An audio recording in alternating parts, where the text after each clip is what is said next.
Do that and do that. And we're live and the mics are hot. What's up, guys? What is happening? Hello, hello.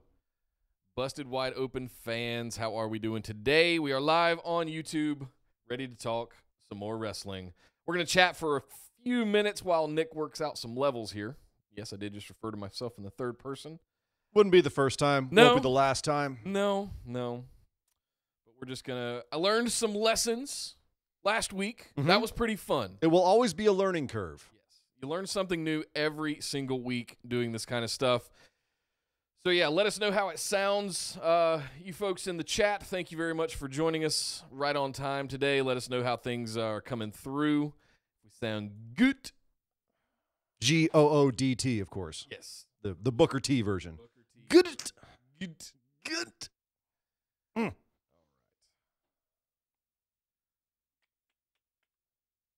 So it's been a fun Checking week. my notes. It's been a fun week. Yeah. It was a week. It was a lot of Roman this week, man. Brooke says, turn it up. Turn it up. All right, well, let me see what I can do here.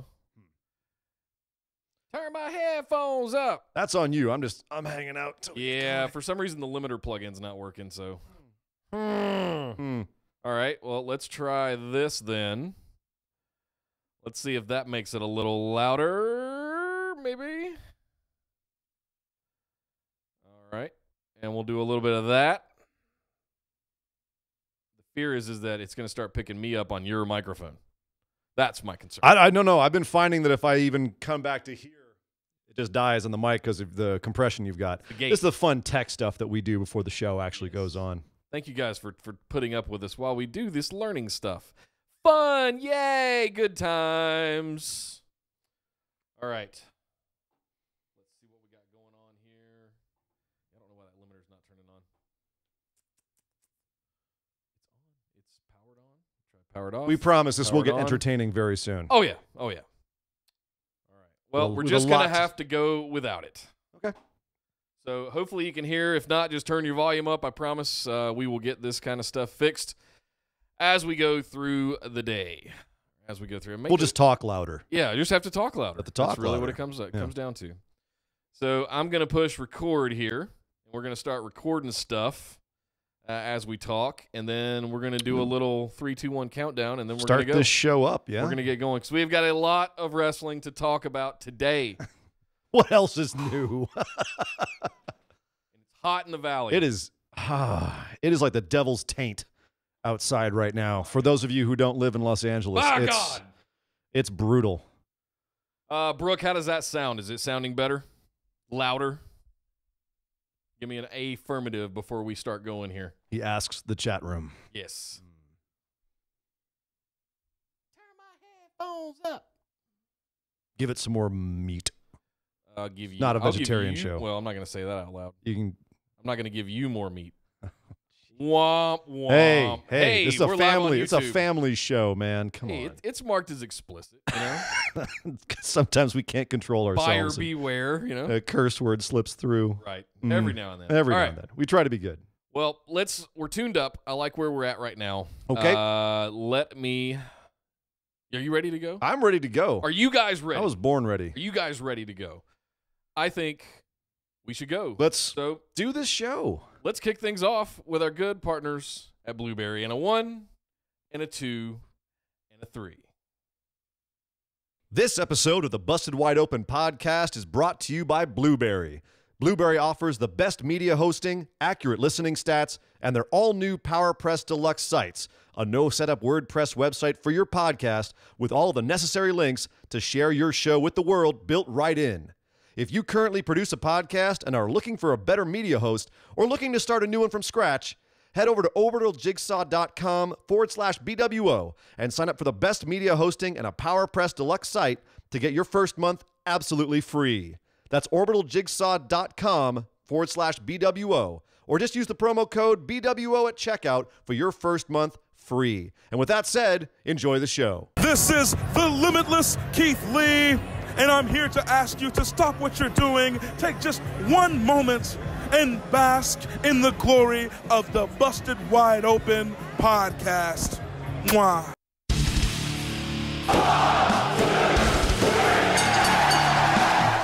listening to the Busted Wide Open podcast, dropping the elbow on the hottest topics in sports entertainment and the world of professional wrestling. With your hosts, Nick Howell and Sir Ian Dangerous. Coming to you from the Orbital Jigsaw Network Arena in sunny Southern California.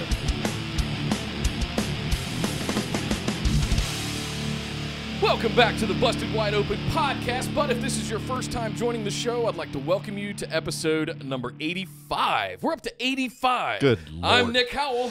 And only here because I pinned Carmella for the opportunity, I am Sir Ian Dangerous. And here we are again, once again, on the Busted Wide Open podcast. And I am ready to misutilize as much smart mark terminology and uninformed opinions as my couch commentator brain will let me. It's going to be a blast today because we have a ton to talk about. Yes. It is kind of the dog days of summer right now. It's a little bit...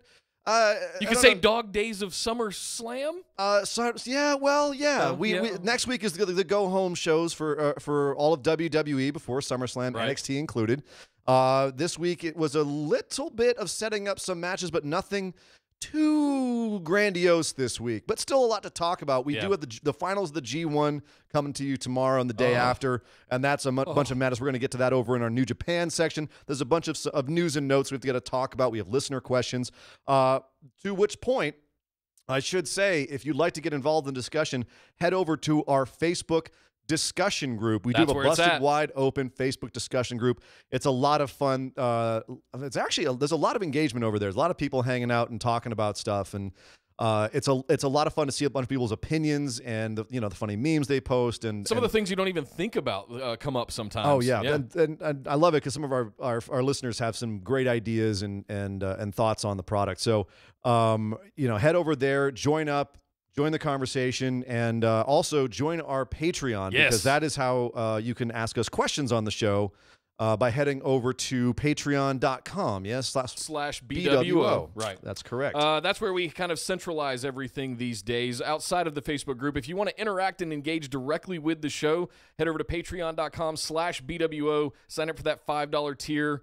You can throw in your questions, get access to the show notes. If you want to do the $10 tier, we're going to be doing our first bonus episode this month. Yeah. Featuring a big discussion we've been talking about for a year, Roman Reigns. Yeah, and before you run screaming out the door by hearing that, it's one of those things where we've had people come at us on the show where it's like everyone has to have their opinion on it. It is the elephant in the room, and that's not, that's not overstating it. It is the elephant in the room because he is the biggest story in WWE and therefore one of the biggest stories in wrestling, and that's kind of inarguable. So a lot of people, when we express our opinions about Roman Reigns on this show, sometimes people will ask us why we are down on Roman on certain things and not on others, and we just want to clarify, make our mission statement. This is where we're at on Roman. This is what we think about the entire Roman Reigns experiment and the reign of Roman Reigns over the last few years. And that's something that we really want to kind of set in stone and establish. There are no questions about what we think about it. And it is a bunch of gray area because it's not something that I believe is just a cut and dry thing. You can't just say that Roman Reigns stinks. I don't feel I don't feel the same way I did a year ago. Right. Yeah. And that's the thing. It will morph. Yeah. I would say that my opinions are mostly the same, but the same, and they have been, even though his character has morphed over the last few years, because it's mostly, again, not about himself, but about everything surrounding him. Well, let's not do the episode now. Exactly. Right. That's a little taste. There's a little teaser for you. It's a teaser. So that's we got lots to talk about with him. So that's what you're going to get in the $10 tier. We're going to do one of those a month. Yeah, right? and one of those at least a month, and we have a bunch of good ones a bunch of good ideas of future ones to get to. Absolutely. Hey, and last but certainly not least, head over to Twitter and give us a follow at BWO Podcast. We kind of centralize everything on Facebook, but we still keep an eye on Twitter as well.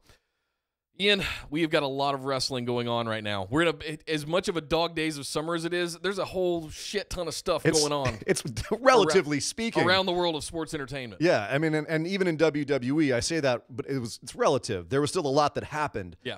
It's just it wasn't as much exciting stuff. We don't even have a big news segment this week because it was a little bit slow, but we do have a ton of news closer to the end of the show. Oh, yeah.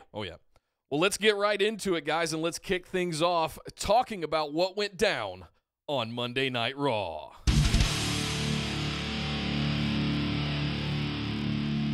Well, once again, we need to kick off Monday Night Raw talking about Roman Reigns. Roman Reigns. Oh, he's our man. If he can't do it, someone can. By golly. But there was a lot of Roman on this show. There was a ton of Roman segments. There's a ton of segments involving Roman, or even by extension involving Roman. Monday Night Roman. That was a good way of putting it. Yeah. He was either involved in several angles on the show. There was packages about him, interviews, all kinds of Roman-y stuff this week. For better or for worse. There was some good stuff and some stuff that was typically, WWE trying to rewrite history and give us what their perspective going into SummerSlam on what Roman's legacy has been and what his path to this point has been. It all started off with Kurt Angle and Baron Corbin coming out to the ring and talking about how Raw went off the air last week, which of course was Brock Lesnar coming out, beating down Kurt, scaring off Corbin, and putting hands on his manager, Paul Heyman, which was a particularly surprising occurrence. It was kind of inevitable, though, at some point. Not according to Paul, well, apparently. Okay. But we'll get to Paul, because Paul had an absolutely incredible segment this week. We'll get to Paul.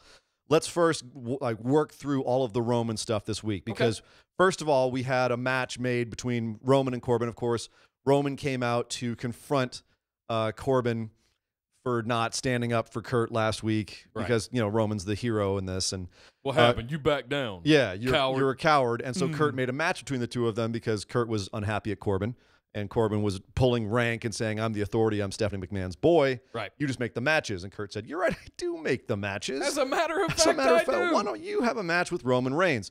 So Corbin is facing off against Finn Balor at SummerSlam. That match has been confirmed.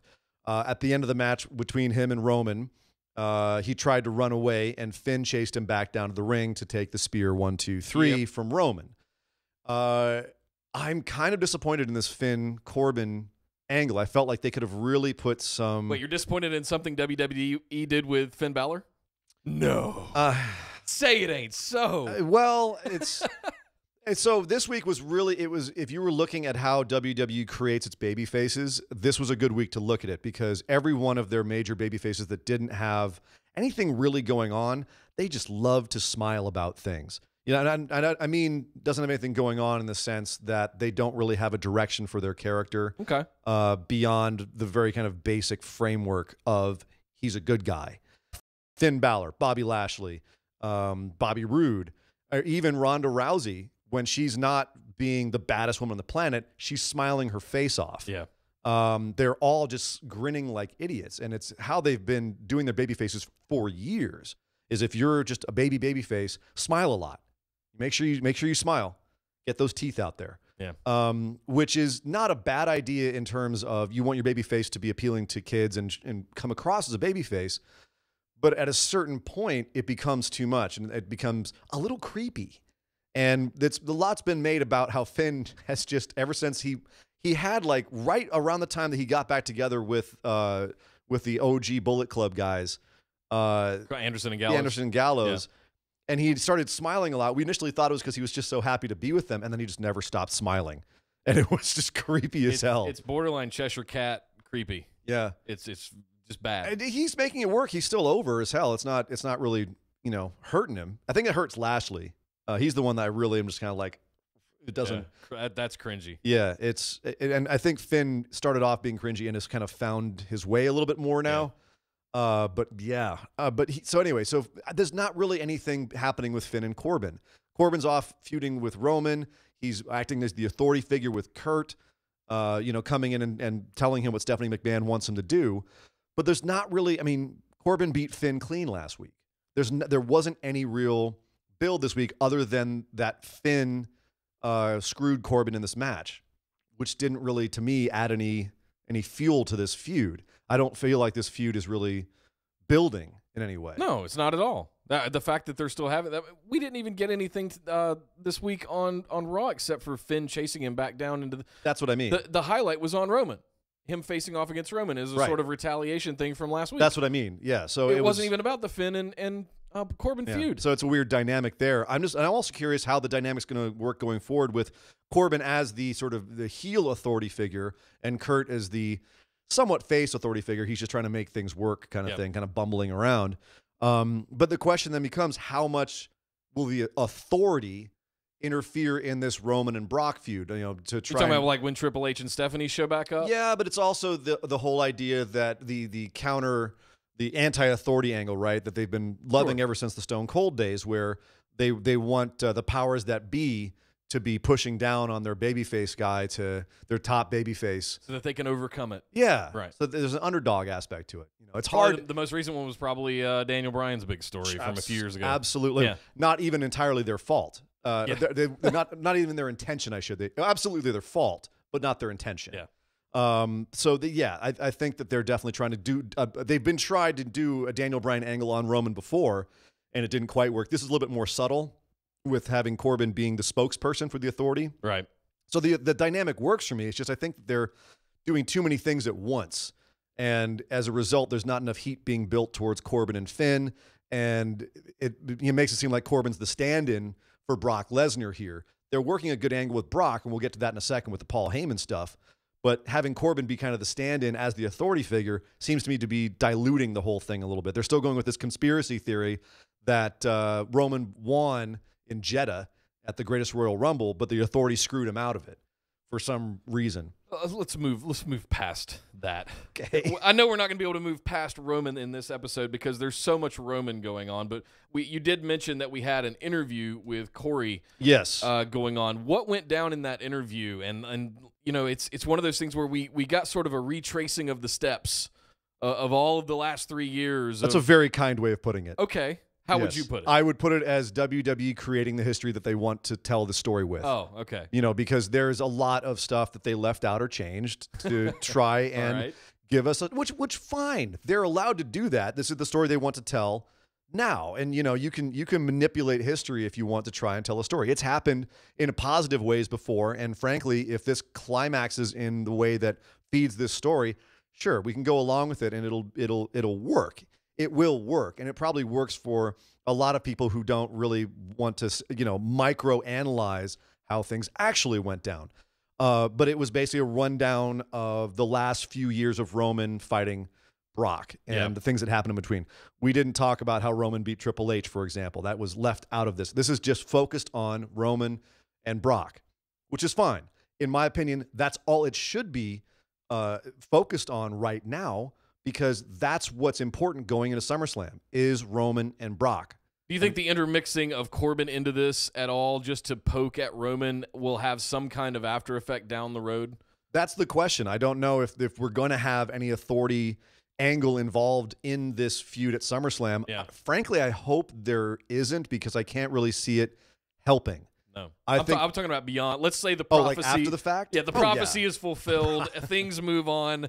And then immediately after this, the coronation happens. Sure. We kick into, a couple of weeks later, we kick into some authority angle with Roman Reigns and him turning against it. And we try to do Stone Cold 3.0 all over again with Roman. It's interesting. I saw online someone mentioned something about the difference between how Stone Cold handled the authority and how Roman handles the authority. Something along the lines of Stone Cold goes and gets a Zamboni, runs it into the ring, jumps over all the policemen just to put some hands on the authority figure, and then goes to jail as a result, whereas Roman sucker punches the authority figure and calls for some trainers to help him.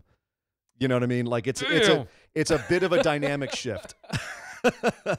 But that being said, a lot can be made of those differences. It's fine. It's a difference in presentations. It's a whole different era. Oh, totally. Yeah, it is apples and oranges. I'm not comparing apples to oranges here. But at the same time, we'll see what happens after SummerSlam when that happens. There's a lot of things that they could do that would work, and a lot of things that, I'm worried about not really working. Let's just get to SummerSlam and see what happens there. Well, speaking of interviews, let's talk about the Paul Heyman interview towards the end of the show. This was, I'm going to remember this. There are certain key elements of the last 8 to 10 years of professional wrestling that I remember. Daniel Bryan overcoming the evolution in the authority and winning both the belts. I'm going to remember this interview with Paul Heyman. That was one of the best acted, things Yep. that I've ever seen in WWE. Agreed. And I actually, when I was watching it, not only did I actually get emotionally invested in it, Yeah. but right after it, I just had to take a second and think to myself, did I just see one of the greatest promos of all time? And it's really easy for wrestling fans to get hyperbolic and say it's the best, it's the worst. You have, the clouded vision of the present, not remembering everything in the past, kind of, Right. It's hard. And then of course the golden glow of, the nostalgia years. So it's difficult to actually say, oh, it's on the level of Hard Times, or it's on the level of, 316, something like that. But Hard Times at the times didn't have a name. Hard Times. It was just Another it was promo. just a promo. Yeah. And it has gained in legacy as the years went on. Yeah. This is one I think that should be looked back on and studied, because this is something that's actually going to be a recurring theme on the show today that I really do want to address. And I actually want to go into our Facebook discussion group and find out who said this in our group. But someone mentioned the fact that they should just, they brought up the old adage of they should take acting lessons. Right, that they should absolutely. The scripting of these superstars is one of the reasons why the promos these days aren't as good, as they feel like they're speaking off of a script. And we had a pretty good discussion going about how part of the problem is that they don't take acting lessons, they take promo lessons, and that's a big divide between being able to cut a promo and to actually act. Those are two very different things. And if you just learn how to cut a promo, you're going to be kind of like Baron Corbin was in the opening segment this week, where he just came across as really stilted and awkward when he tried to act. But Baron Corbin is a really good promo. So that's a big divide. And Paul Heyman right here showed how someone who can act can deliver a promo that is head, shoulders, torso, and groin above everybody else's promos that are going on. He was completely believable. He was completely honest. He felt real, right? And even if everything that he said here had been scripted, you would have believed that he came up with it. Hell yeah. There was something in that discussion as well that had to do with they don't get a lot of time with their material, so instead of focusing on the acting elements of delivering their promo, they're fumbling around trying to remember what they're supposed to say. The exact details and like the bullet points of the words, like the actual words. Or we're supposed to use this particular word in this sentence because that's the important thing to hit. That's the important word to hit. And that's fine. It happens in daytime TV all the time. Daytime soap operas, they get the scripts right before they go on. And that's sometimes why the acting there is a little stiff. Yeah. You know what I mean? So that is part of it. I don't know. Don't tell that to my mother. But I won't. Yeah. General Hospital for 30 years, that woman. I'll stay quiet when I see her later. but no, the thing is that's, there are ways to fix what we consider the downside of the promos these days. Yeah. Right? We're still going to be looking back at this Paul Heyman promo and going, that was one of the most intense, emotional promos ever given. Period. Hard stop. The reason why it's one of the best promos ever given isn't because of the intensity and the eloquence and the acting ability. It was because he was able to do all of those things and still promote the match and put a spin on the upcoming match that helped the match become more important. Yep. He was able to put over Brock Lesnar as being in a place emotionally or not this in Brock his Lesnar. head that made him scarier and made him seem like a bigger obstacle for Roman Reigns, and also made him seem more evil, right? And the whole point is you need to have Brock be as evil as possible because they need Roman to get cheered here. They need it. He probably still won't, but even if they can turn a percentage of fans on just to not boo him out of the building, that was what they tried to accomplish here. And that's what Paul Heyman, I thought, did his absolute best to do here, is to put Brock over as being so terrifying right now that he would cause his former best friend and his manager, a guy who's known him for 16 years, whose families were close, to become a unshaven, crying, nervous wreck of a human being whose former bravado and confidence and outspokenness had been taken from him. He was a shell of a man, to the point where before, when he would berate interviewers and tear them apart, he used to just destroy anyone who was interviewing him, right? This week, he just acquiesced to Renee Young at the one point where he said, she said, "Is it okay if I ask you a tough question?" He goes, "You know what? Just do your job. Hit me. I've got nothing left." Damn. And it was breathtaking. Yeah, Absolutely amazing segment. Yes, it was.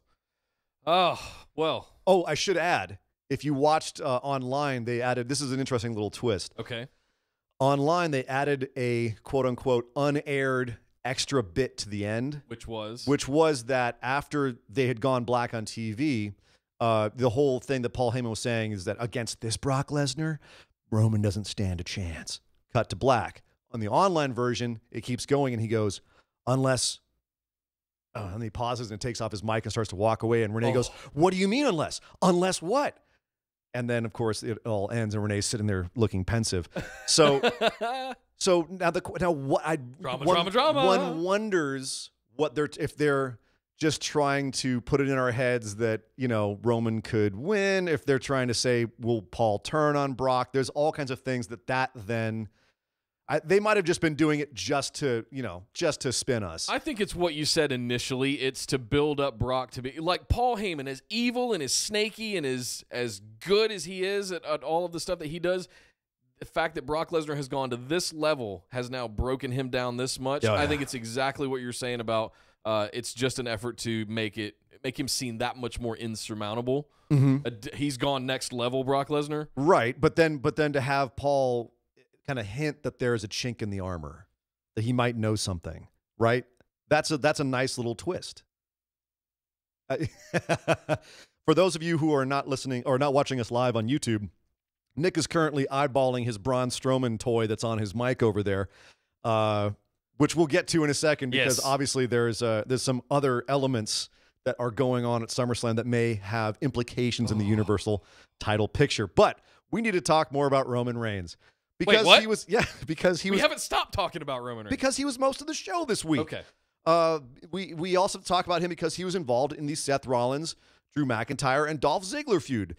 Seth was put into a match against Dolph and Ziggler because he was saying, I can't just get Ziggler alone. There's always this Drew guy who's coming in. Damn McIntyre's everywhere. So Kurt said, cool, find a partner. You get a tag match against them tonight. Great. So Seth goes around trying to find a partner. Initially gets Tyler Breeze. Hey! Nice to see Breezy back getting some time on TV, even though he quickly tried to get the Shield little hand thing in there, and I got excited when he rejected. First came into frame, and I was like, because he's a really good wrestler. He is, but and I was like, wait, what? This could be a thing. And then as soon as they did the comedy thing with the fist bump, I just went, bye Breeze. Right. At least we saw him, and this is the point we've gotten to. Yeah, is that if they get TV time at all, it's like, oh, how good! I'm so happy for them. Yeah, you know. But of course, Roman ends up volunteering to be Seth's partner, but then he gets disallowed from being part of the match by Baron Corbin, which is where we get the sucker punch later. Yes. But so Seth goes solo against Drew and Dolph. Can I pontificate here for a second? Please.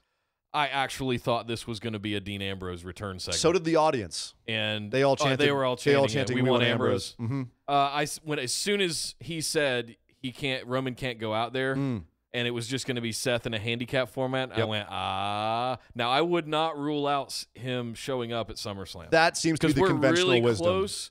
I think earlier in the year we knew he was going to be out 9 months till September, coming back around SummerSlam.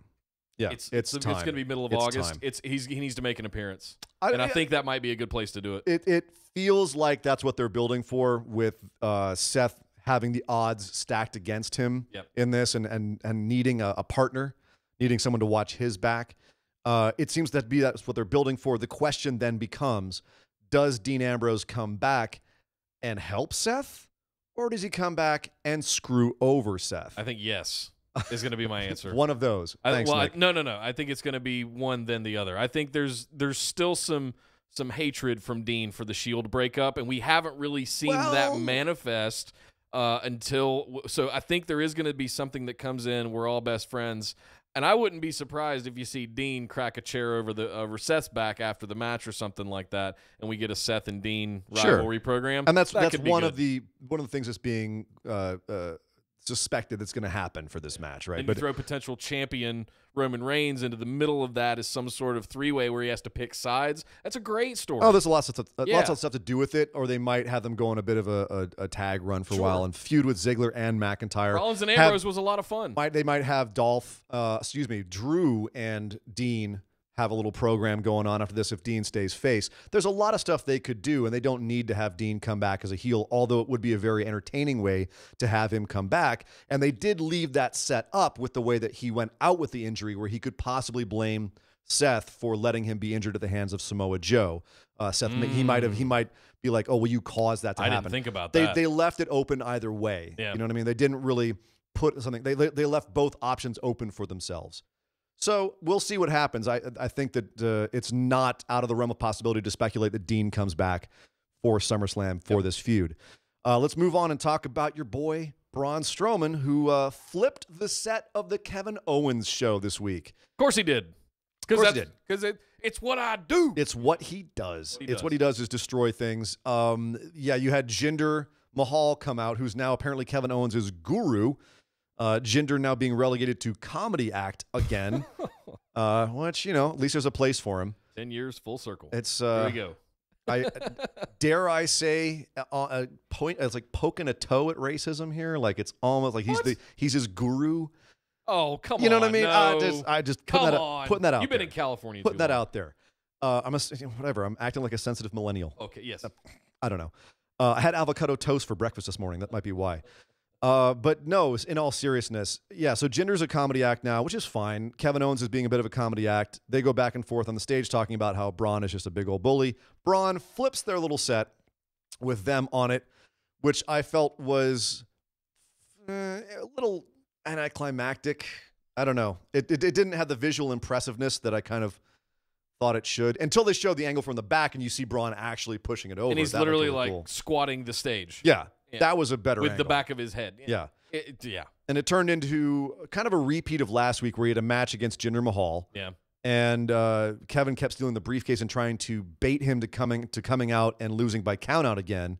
And he ultimately lost by disqualification because he hit Kevin with the briefcase. So 2 weeks in a row now, Kevin Owens has gotten in Braun's head and caused him to lose a match, first by countout, then by DQ, both ways that he can lose the briefcase at SummerSlam. So now the question is, are they overstating the fact that Kevin Owens is in Braun's head, and then Braun will be overcoming this at SummerSlam to retain his briefcase? Or is this their way of showing that it won't be a strange thing if Braun Strowman does lose this way at SummerSlam? I think let's save this one. I'm going to put a cork in this because I want to save what I want to say till later, because one of our listener questions addresses this very issue. About what could potentially happen with the outcome of that match. Okay.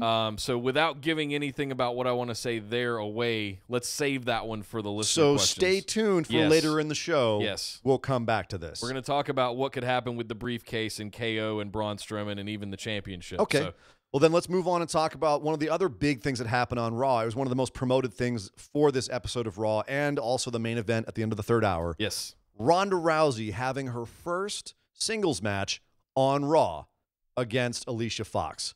What did you think about this?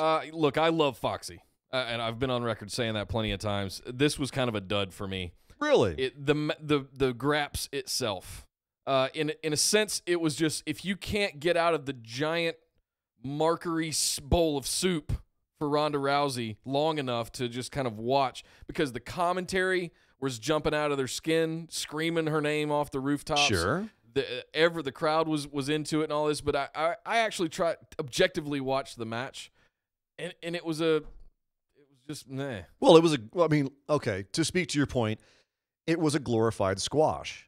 But I don't know. With 2 or 3 pretty serious botches of the 2 or 3 big spots that they were supposed to have in the entire match. The whole match was about getting Alexa Bliss up on the ringside and letting them have moments leading into their match at SummerSlam. Which, of course, is the point. We're trying to promote the match at SummerSlam. But I don't want to come out here and go, oh, my God, Ronda Rousey is the best friggin' woman wrestler in the world now, which it sounded like the commentary was doing that night. But that's also their purpose, is to put her over. She's the baddest woman on the planet!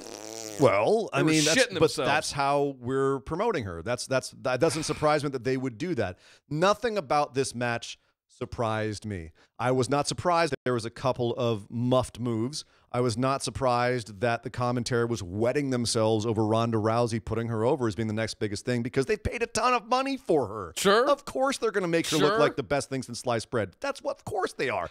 Was I surprised that there was stuff that where, you know, Alexa Bliss got involved? Of course not. They've got a match coming up. They've got to build some heat between Alexa Bliss and Ronda Rousey. They've been doing a terrible job of it. Nothing surprised me about this match. I wouldn't say they're doing a terrible job at it. I think they're doing a completely acceptable job at it. Okay. Completely acceptable.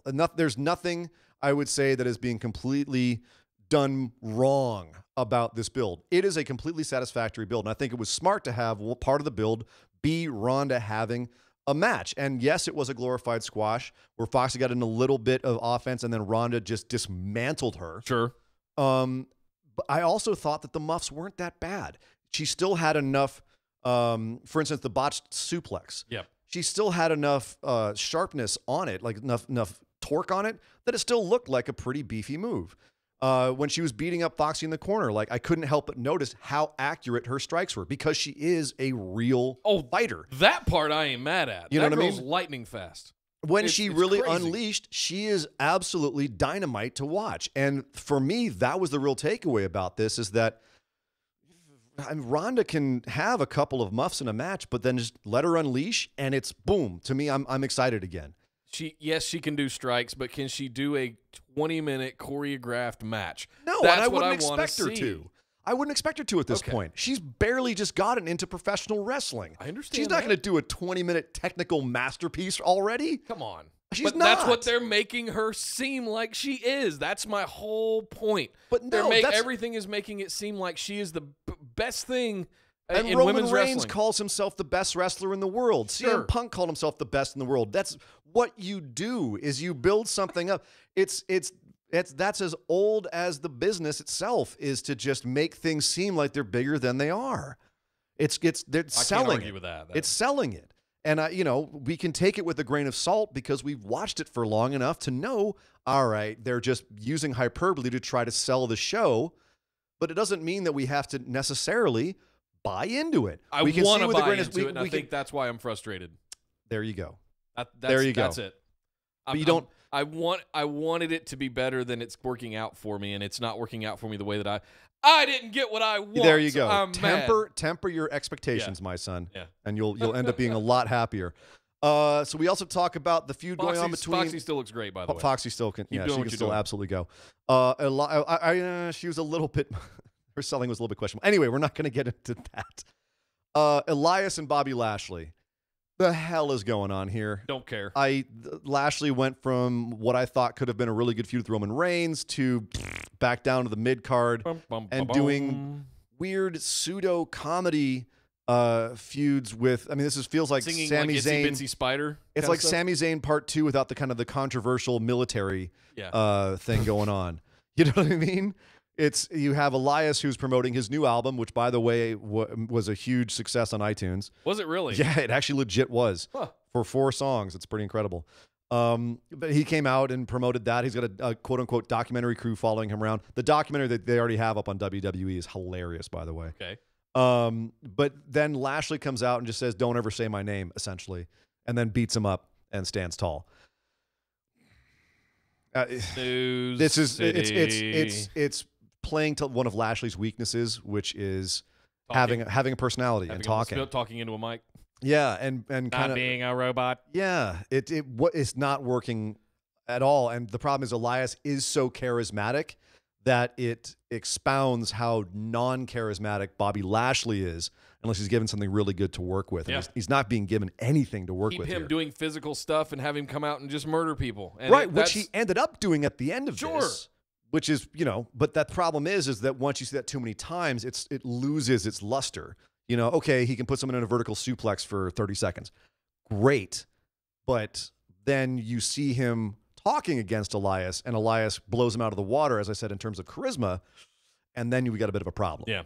So that's where we're at with this. And to me, I don't think they will put this on the pre-show because of it's Lashley. And also because it's Elias, but it feels like pre-show. It feels like pre-show fodder to me, or piss break match. frankly. Well, getting into some of the stuff that didn't show up on the Hulu edition this week, we had a match between Bobby Roode and Mojo Rawley. Is this continuing? Is this like an ongoing thing now? Speaking of strange feuds that might end up on the pre-show, Bobby Roode and Mojo Rawley, who, again, I actually like Mojo Rawley. Like, I think he's a great promo. I think he's a completely satisfactory in-ring worker. He's got, a lot of energy, obviously. But the booking of this feud with him and Bobby Roode is a little bit inscrutable to me. Yeah. Where it starts off with Mojo bullying people in the locker room last week and the week before, and Bobby's basically standing up to him, and then coming out this week, fighting through a back injury and defeating him. Here, I don't know where they go from here. If this is ultimately meant to put over Mojo and have him ultimately beat Bobby, which is just one more rung that Bobby's fallen down the ladder, which we can talk about in a second. Yep. But if it's that, or if this is just, that's it for this feud. Like, okay, Bobby beat down the bad guy, Mojo Rawley, and they really don't have any more plans for Mojo, which I can't imagine because they have been doing so much with him. Even though it's lower on the card, they've been doing so much with him. Yeah. So it is very bizarre, this booking. And hopefully we get a little bit more of something to work with next week so we have a better idea of where they're going with this, if they even know. Well, I mean, what happened to Bob Roode? Coming out as NXT, I mean, all the people that have been NXT champion, maybe sans Finn Balor, have had incredible stories on the main roster. Am I wrong in saying that? Wait, you said that they have all had incredible stories? Have all had great kind of runs on the main roster? I would say that's absolutely wrong. Okay, who else would you call I mean, out? how many times have they brought people up from NXT? I'm talking about champions, NXT champions. NXT champions who've come up. Nakamura is a great example of someone who's been kind of bungled around. But he's turned it around in the last year. In the last couple of months, he's found something to do that is better, but it was definitely a downward slide. Do you remember how special Nakamura used to be when he came out and people lost their minds? Now he's just another wrestler. Even Finn Balor, from where he was in NXT, the mystique that he had in NXT, fallen off a lot. Samoa Joe finally getting back into the main event feud, largely because of injuries. We haven't really seen a lot of Samoa Joe. So there's a lot of the NXT champions who really haven't blown up on the main roster. And in the case of Bobby Roode, that's one of the biggest mistakes they made, was have him come out as a face who basically at the beginning was just generic face in Ric Flair robes with a really fun song to come out to. Yeah. And nothing else. They've built no other character for him beyond that. And in NXT, there's all kinds of levels and layers to his character, whether as a babyface or a heel. Like, we can, like, saying someone should turn heel is always the easiest way out. And it is the easiest thing to say about Bobby Roode. He also might be the best example of someone who could be easily fixed by turning him heel. Oh, totally. Put him in a suit and make him go authority angle, be aligned with the authority somehow. Boom. Perfect. Done. Or even just with himself, and he's just that, that kind of entitled a-hole. Yep. Whatever. It would be the easiest fix. But the problem is that he can only go for so long being known as the glorious guy. And say glorious all the time. It's kind of run its course. It's run its course. And it's just he's gonna naturally get less and less audience reactions as a result. All right, wrapping things up here for Monday Night Raw. Razor defeated Titus from Titus Worldwide. Nobody gave a shit. I'm beginning to wonder if Akam and Razor might have heat backstage somehow. I don't. Because they came out as dominant NXT Tag Team Champions, taking down DIY, all of that stuff. But you compare to how the Ascension was treated, right? Where they came out and they're not the Ascension. Well, they're not, but the Ascension was originally put over as being kind of the next big thing in tag teams. And you remember the fact that they had all of these older tag teams then beat the crap out of them. Yeah. Right? And put them down and say, you're nothing. They got, I hate to say it, buried. They did get buried by a lot of the old timers, and they never recovered from that. Now, that's something where I go, whoa, what the heck did those guys do? They haven't done that with AOP as much. They haven't really made AOP seem like losers. They've just made them seem normal. Yeah. And that might be almost as bad, because that was the thing. AOP was special, and now they don't feel special anymore. They feel like another tag team that's trading wins down low on the card. and that's too bad. Yep. And I hate it for them. I don't know where we get them back. You know, I don't want to open the manhole cover of the Monday Night Raw tag division again, but I want to focus specifically on AOP, like what happened. And the reason I said what I said is because it feels like there's no reason those guys shouldn't be in a decimated Monday Night Raw tag team division. There's no reason those guys should not be working better matches than doing 50-50s with Titus Worldwide. I think the biggest problem is just timing. They came up right when the Bludgeon Brothers were becoming big, and they would feel too much like the Bludgeons if they were dominant in the same way. But speaking of the tag team, the division on Monday night, we now have we had a little thing going on this week where the B team and the Revival had a match that was interrupted by the Deleters of Worlds. So next week we're going to have a 3-way for the tag team championships, which I think is just their way of getting it out of the way so we don't have a tag team match at SummerSlam. Really? That's my guess. No tag belt defenses at SummerSlam. Not for Raw, for SmackDown. Holy smokes, dude. Yeah. Wow, that would be pretty disappointing. Well, but I think that's what's happening. And unfortunately, that's because they haven't really done any real good job of building up any of these teams. Yeah. Right? Like, who is AOP going to come in and wipe the floor with when the top of the division is kind of meh? It doesn't really get an audience reaction. Don't talk that way about the B team. Nice to see the Revival getting some love here. Yes. But I think I'm hoping that they're the ones that come out of this victorious. I don't want to see Bray Wyatt and Matt Hardy fumble around in the ring anymore. The B team are fun, but that's got to be transitional. I want some real legit effing tag teams back on my Monday Night Raw, and I want AOP and I want Revival and I want but Anderson you have and Gallows, to make them all feel whoever legit. all of that is going to be. Yeah. Right? You have to make them feel legit, and no one feels legit right now. Yeah. Even the B team has this new awful entrance music that sounds cheerleaderish. Like it just kind of kills the charm that is the only thing that team has going for it. Yeah. So that's unfortunate. Well, to wrap things up here on Monday Night Raw, we got to talk about Sasha and Bayley getting swerved by the returning Ruby Riott. Yes, Ruby's back. Yes. This was awesome. Yes, yes. Even though Sasha and Bayley have been feuding way too much with the Riott Squad, it's mostly because there's not a whole lot else going on for them to do. I think it's bigger than that. I think there's preamble going on here for... We know now that we're going to have the first ever women's pay-per-view, yes. Evolution in October, culminating with the Mae Young Classic finals, and what I think we're going to get some introductions over the next 90 days of tag team belts, women's tag team belts. That's the theory. In some way. Yeah. We haven't really figured out like how it's going to come out. I just think that having this many matches between the two teams muddies the water more than it does create really an interesting feud to set up for that. But we'll see. I mean, this is a way to nothing, get them all on TV too. Yeah, and it's nothing that really can't be saved, can't be rescued. I think that they're, especially now with Ruby Riott back, you're adding some more different elements to it. So wait and see on this. Still can't stand the boss and hug connection. That's one for the. We were never going to say that. That's again. one for the kiddies. Yeah, I did say that, didn't I? I lied, but now I mean it for sure. But yeah, so we'll see what happens with all of that. We have a speculation where it's going. We'll see if it leads to something at SummerSlam. Probably find that out next week. Yeah. But in the meantime, that's it for Raw. We need to head over and talk about SmackDown Live.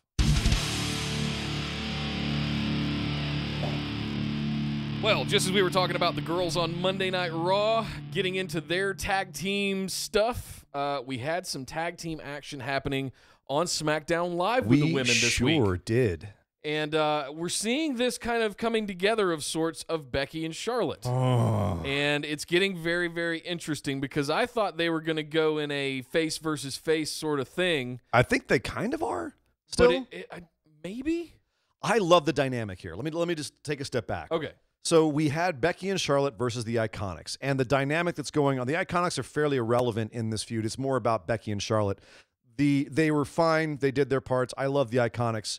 But the real meat here is Becky and Charlotte. The fact that they're friends, the way that they talk to each other backstage, where Becky says, "Look, I'm happy for you that you're getting your shot, but you kind of stepped on my toes here." Charlotte saying, "I'm sorry I'm your friend. I'm sorry I'm stepping on your toes, but I was given the opportunity, and that's just who I am. You know, I go for the big prize every chance I get." Right. So live and let live. They end up, of course, beating the Iconics and being backstage afterwards, celebrating, and then saying, "Well, but I'm still going to try and take you out at SummerSlam." And their little, tea thing, clinking their teacups at the end turned real tense. Their tea suite. Yeah, the T. Oh my God. Did I just say that out loud? I'm sorry. That's actually pretty good. Okay, you're welcome. You guys can use that one, by the way. All right, don't get ahead of yourself here. Right. No, I actually like this. I love this. I don't want to see it in a tag team format, but I understand that they're just building to the match. I'm not a huge fan of the triple threat scenario that we got ourselves into at SummerSlam. Why not? But I'm not terribly mad at it either. Why would it be? I think it's great because you have Carmella as the Weasel champ who can take advantage of these two faces having issues with each other. Right. And then the dynamic between Becky and Charlotte is fantastic. It's so interesting to try and speculate on what's exactly going on here. Like, is Charlotte going to turn heel on Becky? Is Becky going to turn heel on Charlotte? Are neither of them going to turn heel, but both, are they going to team up to go beat the hell out of Carmella, For sure. Or is it just going to be one of those things where you've got these two faces, these two strong ladies who both want to be the best and just are going to collide, and someone's going to get screwed over. Yeah. I don't know. I love it. We'll see. I love it, and I love the way these women are performing it. They're doing a fantastic job. I don't know who Becky and Charlotte pushed to have this program together, because they're real life best friends, but they do have such charisma and chemistry together. It's just so good. Yeah. It's just so good. Well, something else that was really good, I thought, this week was New Day versus The Bar. We're continuing in this tag team vein. Holy crap, that was a good match.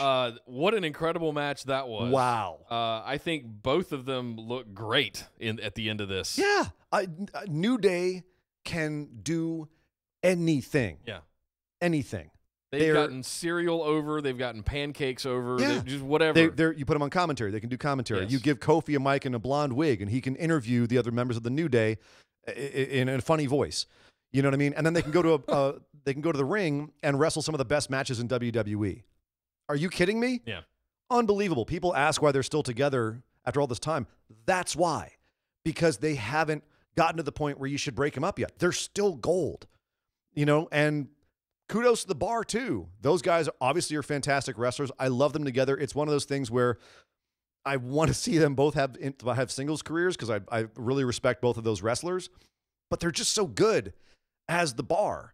And this match was so good, I wasn't even mad that The Bar lost. You know what I mean? I kind of wanted The Bar to go and get some shine and go on to SummerSlam and have a match, even though it would have been a weird dynamic against the Bludgeon Brothers. Yeah, that would have been weird. It makes more sense to have the New Day face the Bludgeon Brothers again. I wanted to see more of The Bar. I missed them while they were away. Yeah. So, and this made me miss them more, being like, oh, we could have been having matches like this. Right. Holy crap. Without the Bludgeon Brothers. Exciting, near falls, but New Day does pull it out. And they're going to SummerSlam to face the Bludgeons, who also had a quote-unquote match this week, a squash match. Yeah. They showed up. Yeah, one good wrestler and Eric Rowan. Hey. So did you know Heath Slater was back on SmackDown Live? He came out and gave a big promo against Samoa Joe about his kids and about what a dad. Oh, I'm sorry. Wait, no, that was AJ Styles. AJ Styles came out and did a retort to Samoa Joe about his being a husband and a father and his kids. You had me for a second there. I was wondering what the heck you were talking about. No, yeah, I liked AJ's promo this week. This was good. This was a good fire. Good old Southern family man values. Absolutely. Bring it on. Yeah. That's my bread and butter. You can't screw up an AJ Samoa Joe feud in my book. I mean, you can, but this was definitely not. This is the way to build it up nicely. And frankly, this is something I expect to go on past SummerSlam. Oh, please. I have a feeling this will continue past then because there's just so much to do with these two. And I hate to say this. This already feels like a more passionate, interesting feud than AJ and Shinsuke. Yeah. I hate to say that. Yeah, but it's probably smart that they moved Nakamura over to the U.S. title picture rather than continuing. Because, I mean, AJ beat him pretty handily. So it was, I guess, I don't know. At the end of the day, what did we really get out of the AJ and the Nakamura set of matches that we had the first half of this year? A really, really sore set of nuts is what we got. There was a lot of low blows in that feud. I think someone's got to research that. Dick punch. Someone has to research that. Was there ever a feud that had more dick punches in it than Nakamura AJ? I don't know. Maybe only Toru Yano. Every feud he's ever had. Yeah, maybe. But I mean, ongoing feuds. I don't know. Anyway, AJ and Joey's money. This is gonna steal the show for me. yeah. I mean, I could see them. I kind of want them to put like a little extra stank on the end of this, like just something next week where it just goes that extra level of personal before SummerSlam. But like I said, I expect it to go on for a while, so they could do that later. But yeah, that was fantastic. Another feud that I can't wait for is Daniel Bryan and The Miz. And this week, Miz gave a promo on the quote-unquote set of Miz and Mrs., his new hit reality show Which about just looked having a like baby. some backstage red carpet banner tapestry or something. You're saying it wasn't real, Nick? What? It's still real to me. Oh, my poor sensitive brain. No, but yeah, so Miz gave another great promo running down Daniel Bryan until Daniel Bryan showed up and attacked him and the two security guards like a madman until Miz hit him over the head with a vase and made his escape with his security guards. Did you just say vase? Vase. Yes, I did. It's a vase. It's a vase, and like just the kind that was owned by my aunt, who I would visit on holiday, that I would schedule in. But yeah, so then Daniel Bryan ended up chasing off Miz kind of like someone out of a horror movie, just like stalking after him. So this is I wasn't really a fan of Daniel Bryan getting hands on the Miz, but I understand. And I love the fact that Miz keeps getting away. Oh, yeah. And at some point, Daniel Bryan will really get his hands on him. I mean, what do we do next? A lumberjack match for the go-home show? Oh, God, no. Not even that much. No. Just how do we get those two to do you have... need any more? I don't. No, I don't. No, I don't you're need right. any more. I'll shut up. Never mind. Yeah, Just give me the match. Yeah. We've been waiting for this since Talking Smack 3 years ago. Yeah, you could literally just have give them us the match. both give a promo next week, and I'm fine. I'm ready to go. I need nothing else. This is done. Also, the show opened with more talking. Randy Orton monologuing like a villain in a comic book movie for about 10 minutes about how he erased Jeff Hardy's identity and how he's back to get respect from the WWE audience. People forgot about Randy, and now he's back and he's going to RKO somebody. I didn't like this. No. I just want Randy coming out. I just want Legend Killer Randy coming out. Shut up. Don't talk. Just kill people. I think we'll get that after this. I think this was just like mission statement. From now on, I speak with my actions. I think this was just the little, we had a couple of Randy coming out and killing Jeff Hardy, and then we're going to take this break. He's going to look at everybody and be like, hey, yo, just so you all know what I'm doing. Hey, yo. I don't know why he became Scott Hall for a second there. You going to thump a match at me next? Say goodnight to the bad guy. Yeah, he just had to come out and so just so everyone knows, I'm bad now, and I'm going to be hurting people. Cool. I'll be over here. Get ready for some RKOs out of nowhere. That's all this was. RK. Oink. Yep. I like this. Oh, can I mention, you said mic drop. Yep. Can I mention something really quickly? I forgot to mention this on Monday Night Raw. Ronda Rousey gave the greatest mic drop of all time. That wasn't a drop. That's what I'm saying. It was a spike. Yeah, she spiked the She shit spiked out of that mic. Some poor tech guy in the back just went, no! Yeah. Well, his meters clipped out and his ears exploded. Yeah. That was $500. Yeah. That was such a... Those are more than but that. The best part is the fact the mic bounced back up into the shot. Yep. She hit it so hard, the mic just went back by her face. That was... another sorry. I loved that Ronda Rousey moment. I'm going to skip ahead a little bit here in the notes because I want to save one thing for last. Let's talk about Nakamura killing R-Truth. Okay. R-Truth is back. He is. Apparently thinking that he had to beat Carmella to have a championship opportunity. Yes. This week As you do. Yeah. This week, as a sort of gateway to get to Carmella, he had to face off with Shinsuke Nakamura. And they were still pretty hyped for Does R-Truth age? I don't think he does. I think he stopped aging at like 32. He looks the same as he did 10 years ago. And he acts the same too. Yeah. I mean, he's still, I frankly still think he's a lot of fun. Yeah. This was very fun. Nakamura. He's still doing the splits. Nakamura talking to him in Japanese and R-Truth acting like he knows what he's talking about and being like, I can't believe he just said that to me. It was all, and even Ty Dillinger showing up for a brief cameo trying to like cool R-Truth down. Can we get them to be a tag team? Be fine with that. 10 Truth or something like that. I don't know. The Perfect Truth. Well, I intentionally wanted to save what we're going to talk about next for last because I think we're gonna go around a little bit here. Well, hold on. What did you want to say about Nakamura and R-Truth? It happened? Was just Welcome hooray, back, R-Truth. hooray R-Truth? Well, Yeah. hooray, welcome back R-Truth till he takes a Kinshasa after Charlotte, North Carolina. It was he's also that's from right. He's your Charlotte. hometown boy. Yep. Yeah, no, I thought this was fun. It was a way to show Nakamura being dominant and give R-Truth a little bit of love. So, yeah, it was fine. And like you said, he still hypes a crowd. The big takeaway here is that Hardy wasn't there, and there's still a bit of an unknown that we may find out not until next week, till the go-home show. Is Hardy going to be involved? Because we had Orton come out and give a promo, and we had Shinsuke beat down R-Truth. They officially announced it will be Shinsuke Nakamura versus Jeff Hardy at SummerSlam. I've still heard that Jeff Hardy's injured. How much will Jeff Hardy do at SummerSlam? Will Randy get involved? These are a bunch of unknowns that really cannot find answers to. And I've tried looking around for answers to this. And I'm really curious what is going on here for real. Yeah. So I guess we'll find out next week. Yeah. Last but certainly not least on SmackDown Live, Zelina Vega and Lana again with Cien Almas and Rusev at ringside, and backstage segments with Aiden English abound, and there's all kinds of... this is a mess. All right, so you had Aiden English backstage. You had Rusev and Lana preparing for Lana's match against Zelina Vega Part 2. Yep. You had Rusev coming in and saying, don't worry, I'll be out there this time. No one's going to screw you over. Aiden comes in, apologizes for last week. After a very tense moment, Rusev says, okay, we accept your apology. This was all good stuff. It completely clearly establishes the dynamic. Aiden's on the outs. Rusev and Lana obviously still very much on the same page. Aiden's trying his best, but, Rusev says, why don't you just stay back in the back tonight? Like, we accept your apology, but just hang back, bro. Yeah. So once again, we have a Lana and Vega match. It was about as good as you would expect. It's frustrating because you had someone who's very talented on the outside in Rusev, and arguably one of the best wrestlers in WWE in Cien Almas standing on the sidelines in a suit. That was frustrating. But at the same time, fine. This is more about the story than it is about the wrestling. And sure enough, at a certain point, things break down, and Aiden runs out to make the save, but costs Lana the match again. Yeah, spears Almas into Lana, or into on the ring post, and somehow she tumbles over by getting a feather breeze, like piece of paper knocked. I don't know. Let it happen. It's about the story, not about the wrestling. I'm going along for the ride. Okay. I'm going to enjoy the ride because this culminates in Rusev and Cien Almas at some point. One hopes so. And Rusev is getting the face chance again. He's acting face.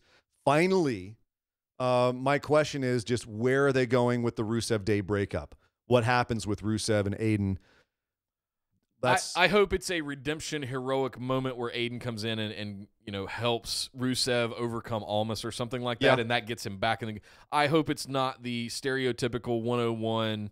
They have a match, they fight, Aiden's out. Yeah, they're in a position where they could make this a really fun story and have Aiden be redeemed and have Rusev Day go face and have him go face because he has been the most heelish member of Rusev Day, and have this be kind of his way of turning into a face and then, having Rusev Day reunite as a face stable as opposed to so bad. Sort of a tweener.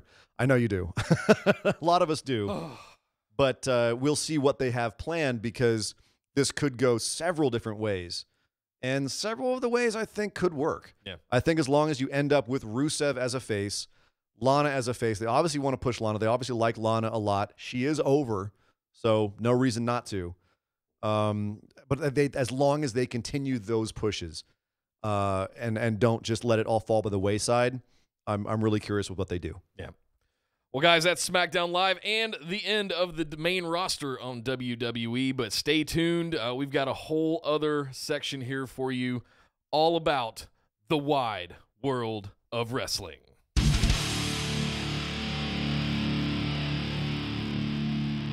Oh, here we go. As always, we kick off with NXT. Woo! WWE's developmental division, although it's hard to call it that these days because there just is so much... it's better than what's going on the main roster. Well, it's cleaner, and they're definitely working a very different system than the main roster is. A lot more time to prepare for matches, slower builds, shorter shows, so it's easier for them to put out a really tight, good product, but it's hard to argue that they're not doing better wrestling and better character work in NXT because they absolutely are. Yeah. They absolutely are. And especially looking at the character work, it's just, it is absolutely head and shoulders. Well, we opened up with a newcomer this week that we had not seen before, that I had not seen before, Amber Nova. I have never even heard of her.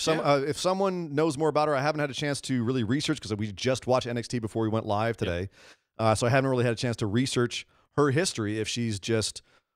straight out of the Performance Center. She was brand new, like two years. I think is so what she must be a Performance Center kid. Pretty good. Pretty really damn good. Damn good Got look. the look, great outfit, cool entrance, music. Ring good, presence. Yeah. Faced and off. looked like she had some moves against Nikki Cross. Yeah, she did have some nice, interesting offense. Still got killed by Nikki Cross. Of course. As you do. It was nice to see Nikki back looking dominant, a way to kind of remind us that Nikki Cross is insane and will kill you. So like that, this was a fun way to start it off.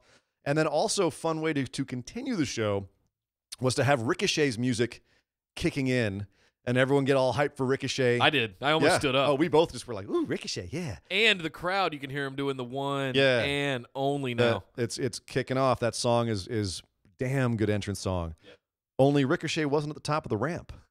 Well, I mean, he was. He was. He was just he was laid out like a piece of meat. in front of the 4 members of Undisputed Era. Adam Cole, baby, saying that he was not a coward.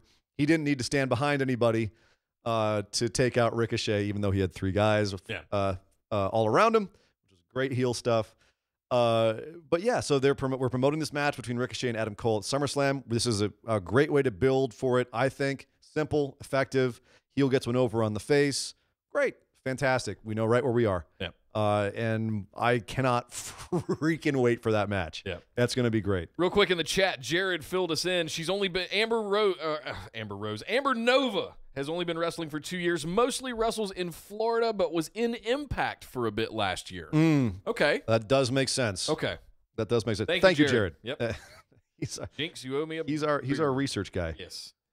Jared's always on top of it. Next up, another woman, Vanessa Bourne, was being interviewed backstage leading up to her match against, I'm going to butcher her name, Tainara Conti. Tainara Conti. Yes. To determine who the 32nd spot in the Mae Young Classic would be. Yes. One of those two. Yes, because they'd already announced the entire roster. This was kind of, I thought, a gimme. Yeah. But that being said, it's interesting how much they show Vanessa Bourne. Yeah. Neither of us are terribly high on her. No. There's other people that we both think have more talent, both in ring and presentation. But for some reason, we see a lot of Vanessa Bourne. It's a Samoan curse, man. I'm not going to say it's Samoan because she's Samoan. I'm not going to say that. I'm not not saying that. It's that Samoan curse. I'm not saying that. Vince has got it. But Tainara Conti does pull out the win here. She will be in the Mae Young Classic. This was a very shrill match. Lots of screaming. Good word. Yeah, she does have she rivals Carmella with Lots her of shrill screaming. screamy. At least with Carmella, I think it's funny. Here, I was just kind of like, oh, God. Yeah, so but this was fine. This was a fine match. Tainara Conti's in. I'm curious to see what she does in the Mae Young Classic. If they're promoting her her getting in this hard, maybe she will go deeper than she did last time where she lost in the first round. Yeah. So we'll see. She spent a year now working at the Performance Center. Next up, speaking of newcomers, like Amber Nova, we had another one this week who came out looking like, was it Ryu? It's Ryu from just because he wore a Fighter. gi doesn't mean he's Ryu. Well, but it was sleeves torn off and whatever. So I'm going to butcher his name too. Adrian Jaude? Yeah. My Portuguese is terrible. Yeah. And I've actually got some Brazilian friends who will kill me if I try to pronounce his last name, so I won't even try. But what was interesting about him, he was very visually impressive because he showed off a couple of different styles when he first got to the ring. You know, he immediately went into like a capoeira stance, and then he went into a Muay Thai stance. Obviously, has been trained in multiple styles. Who knows how legitimately? Apparently, the commentary is putting him over as being actually a really legitimate guy. Yeah, he was in the Pan Am. So he was in the Pan Am Games. Came in, got the silver. For amateur wrestling in the Pan Am Games. So apparently, he's a pretty legit wrestler. He gave me some Steve Blackman vibes. I'm not gonna lie. Maybe it was the beard and the lack of facial expression, but or not any sure. sort of charisma whatsoever. Howday? Anyway, howday. I'm gonna die. They're gonna kill me. But this was against Cassius Ohno. Now the interesting, and this was the interesting takeaway here was. Adrian, I'm not going to try to pronounce his last name again, came across looking like a very serious opponent. Cassius took him apart. Yep. He beat the crap out of him. And Cassius came across looking really vicious here. They've named his elbow the Dream Killer. His big knockout elbow, the Dream Killer. It used to be the knockout elbow. Right. Now it's the Dream Killer. Interesting. Are we teasing a slow heel turn for Cassius Ohno? Is he too tweener at this point? I don't know if he was ever tweener. Sail. He was pretty much always face, pretty much face Yeah, but all the time. what I mean is if they do try to do that, is it going to work, or is the crowd still going to sing his song? If he continues, if Cassius continues to be kind of the gateway guy in NXT, I think it will work really well if he is a heel. Okay. He's the guy who brings the new guys, and they have to overcome this monster dude in Cassius Ohno to kind of earn their stripes. Yeah. He definitely felt like he was working this match. I mean, be on the lookout for Fabian Eichner having a program with him and having to overcome him. I could not be mad at that. At some point, they're going to pull the trigger on Fabian, and I think that might be something that they do with him. He's beefing up to get into the heavyweight class. I don't think he wants to be on 205 Live. No. But speaking of the bigger boys, EC3 and Velveteen Dream, we need to talk about their. What would you even call it? We could spend a whole hour on what went down in this 10-minute segment. It wasn't even 10 minutes. It was like 5 minutes at most. Holy, what a mind job. It was bizarre, which was wonderful. We had a couple of really bizarre program or what would you call it, sets this week, where you had first you had Street Profits in front of an ATM calling it the at the moment with the Street Profits, and they basically just were talking about fighting the Mighty next week, and it's impossible to describe because it was just them being completely insane. Yeah. Well, no, it's just being them, being the Street Profits. Themselves turned up to 11, which cool. It worked. I was like, all right, cool, I'm in. This sounds like fun. But then we had the Velveteen Dream EC3 segment, which was at his facilities. Which looked like it was next to a hotel pool somewhere in Florida. They found some hotel at Orlando. Yeah, and he was sitting on the lounge chair with the one next to him. EC3 shows up, and Velveteen asks him to walk with him. No. He says, "Sit down, EC3, and then walk with me." And then walk as soon as he sits down. Yeah, it's kind of hard to describe this segment because it was so bizarre, but it came down to them essentially talking at each other poolside. And you getting this constant threat of Velveteen pushing EC3 in the pool. And, of course, at the end, once EC3 verbally decimates Dream, Dream goes to get EC3, and EC3 basically shoulders him off into the pool. Yeah. Fireman Carey throws him off into the pool. And Velveteen apparently can't swim. But it's only 3 feet deep. Because it was 3 feet of water, and Velveteen was acting like he was drowning. Okay. And then it cuts to black. Yeah. I think we both looked at each other and just, what the hell just happened? What did we just see? I don't know, but I think I liked it. I think I was entertained. It was very weird, but at the same time, I was entertained, and I'm looking forward to their match because, of course, it's going to be fun. Two big things left to talk about here at NXT. Marcel Barthel. Yes, the Skinny Walter. I'm going to call him. Oh yeah, nice. That's a good way to do it. Skinny Walker faced off against our boy in his debut, Keith Lee. Oh, and we basked. Oh, did we bask in his glory? It's always weird to see the indie guys go to NXT and to see that crowd do what we've seen them do on the indie circuit. Whether it's Adam Cole, baby, or whether it's bask in his glory, and any of that stuff. They were even doing the Keith Lee. Of course, Keith Lee. But hearing the new, it's always weird but cool at the same time. Where it's just like, oh, that's our little boy's all grown up, But so this was, I thought, a decent debut for Keith Lee. Yeah, I think I remember you saying afterwards that they showed like 1/10 of what he's capable of. 1/10 of what that boy is capable of. Yeah. 1/10 of what that guy can do. I like the upside on him is huge. It's huge. And they basically showed him to be a big guy with some athleticism who got some strength stuff as a nasty double chop, but who also is coming across with this positivity message, just stick to it, try hard. Yeah, never give up, all that stuff. All that stuff. Smart. Yep. If they're going to really book him as a face, that's something that can take him a long way with how WWE likes to promote itself, especially in the higher up levels. And they want to have people doing Make-A-Wish, and they want to have people, posing with fans who are disadvantaged in some way in the audience. That's something that can take Keith Lee a long way. If he gets over with that and becomes this beacon of positivity in the WWE, that guy can go a long way. Oh, it's going to be good. I thought it was interesting they made him shave his beard too. I think it was because they wanted to look still younger. Had like the chin strap thing going on. He did, but it doesn't have the big beard anymore. Yeah. I think it youngs him up a little bit. Yeah. So smart. Maybe I should look into that. No, I'm keeping the beard. No, you just got to color your beard a little bit, then you're good. Get rid of some of those grays. Finally on NXT, the culmination of something happened.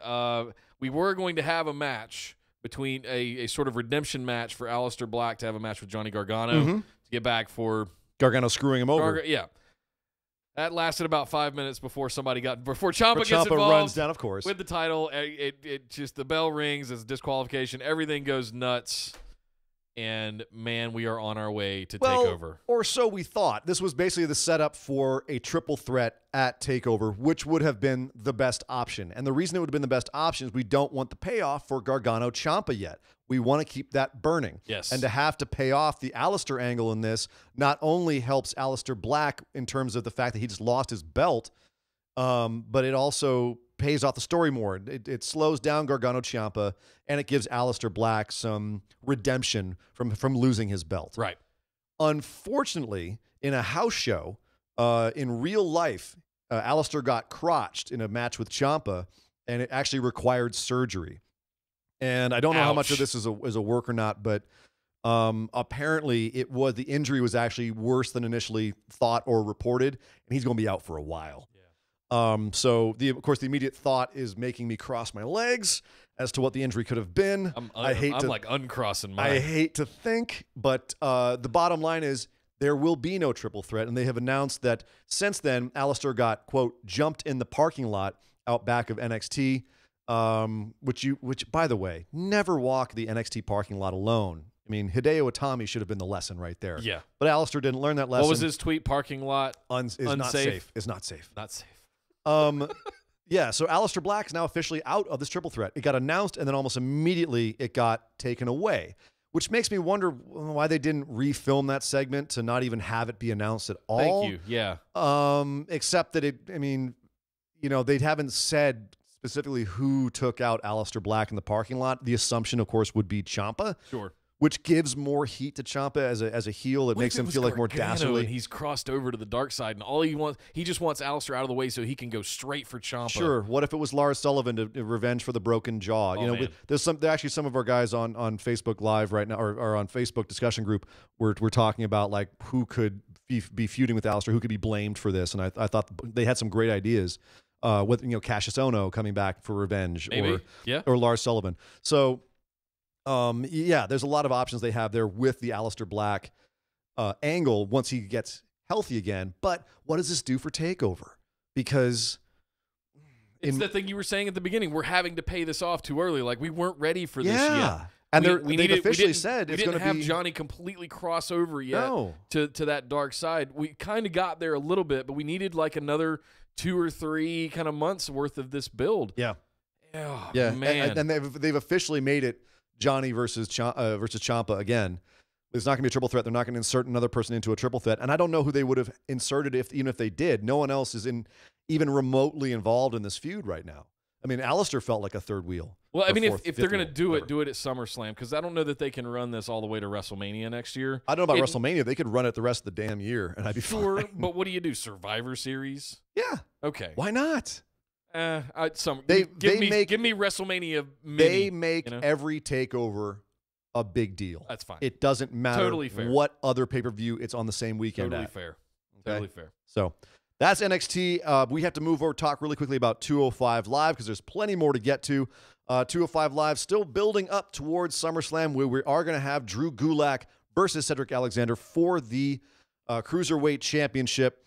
This week we had Hideo Itami and Mustafa Ali. Ali had a bit of a medical scare. Yeah, he tweeted this like kind of cryptic picture of him in a hospital bed, saying he always kicks out at 2, but they still never said why he was in the hospital.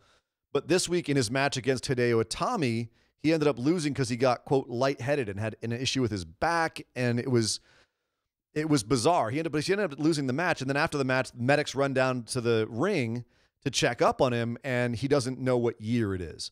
Oh no! So they're working in. I mean, it's an injury angle, but it's. Oh, sure, I don't know how legit his initial Instagram picture from the hospital was. Now, if they're doing some sort of angle there, I don't know. This is another one where we're not really sure if he was legit injured or had to go to the hospital for a real reason, or if they're just working that Instagram image because he was there for something innocuous. Yeah, it's hard to say. All I know is they had a great match. It's worth actually checking out. As always on 205 Live, there's some incredible wrestling on there. We also had some matches between Buddy Murphy and Tony Nese. They beat the Lucha House Party, represented by Kalisto and Lince Dorado. It was one of those Healy wins where they won with the roll up and pulled the tights. Imagine that with those guys. So that's going to continue. Noam Dar defeated Sean Maluta. Remember Sean Maluta? He was from the Cruiserweight Championship. No. Yeah, he's a Samoan guy. He's got a pretty cool look. Yeah, he's still around apparently. Still kicking around the WWE, although he has been enhancement for a while now, pretty much ever since he first came out. He was enhancement for Noam Dar this week, who beat him pretty handily, while TJP was in the back on his cell phone not watching the TV next to him where the match was I'm so into what TJP's doing right now. Oh, yeah, he's killing it right now. Like, I haven't been this interested in TJP since the Cruiserweight Classic. Yep. To be fair. He's back, dude. Absolutely. And so's Noam Dar, frankly. Oh, yeah. Big time. This is the best Noam Dar's looked.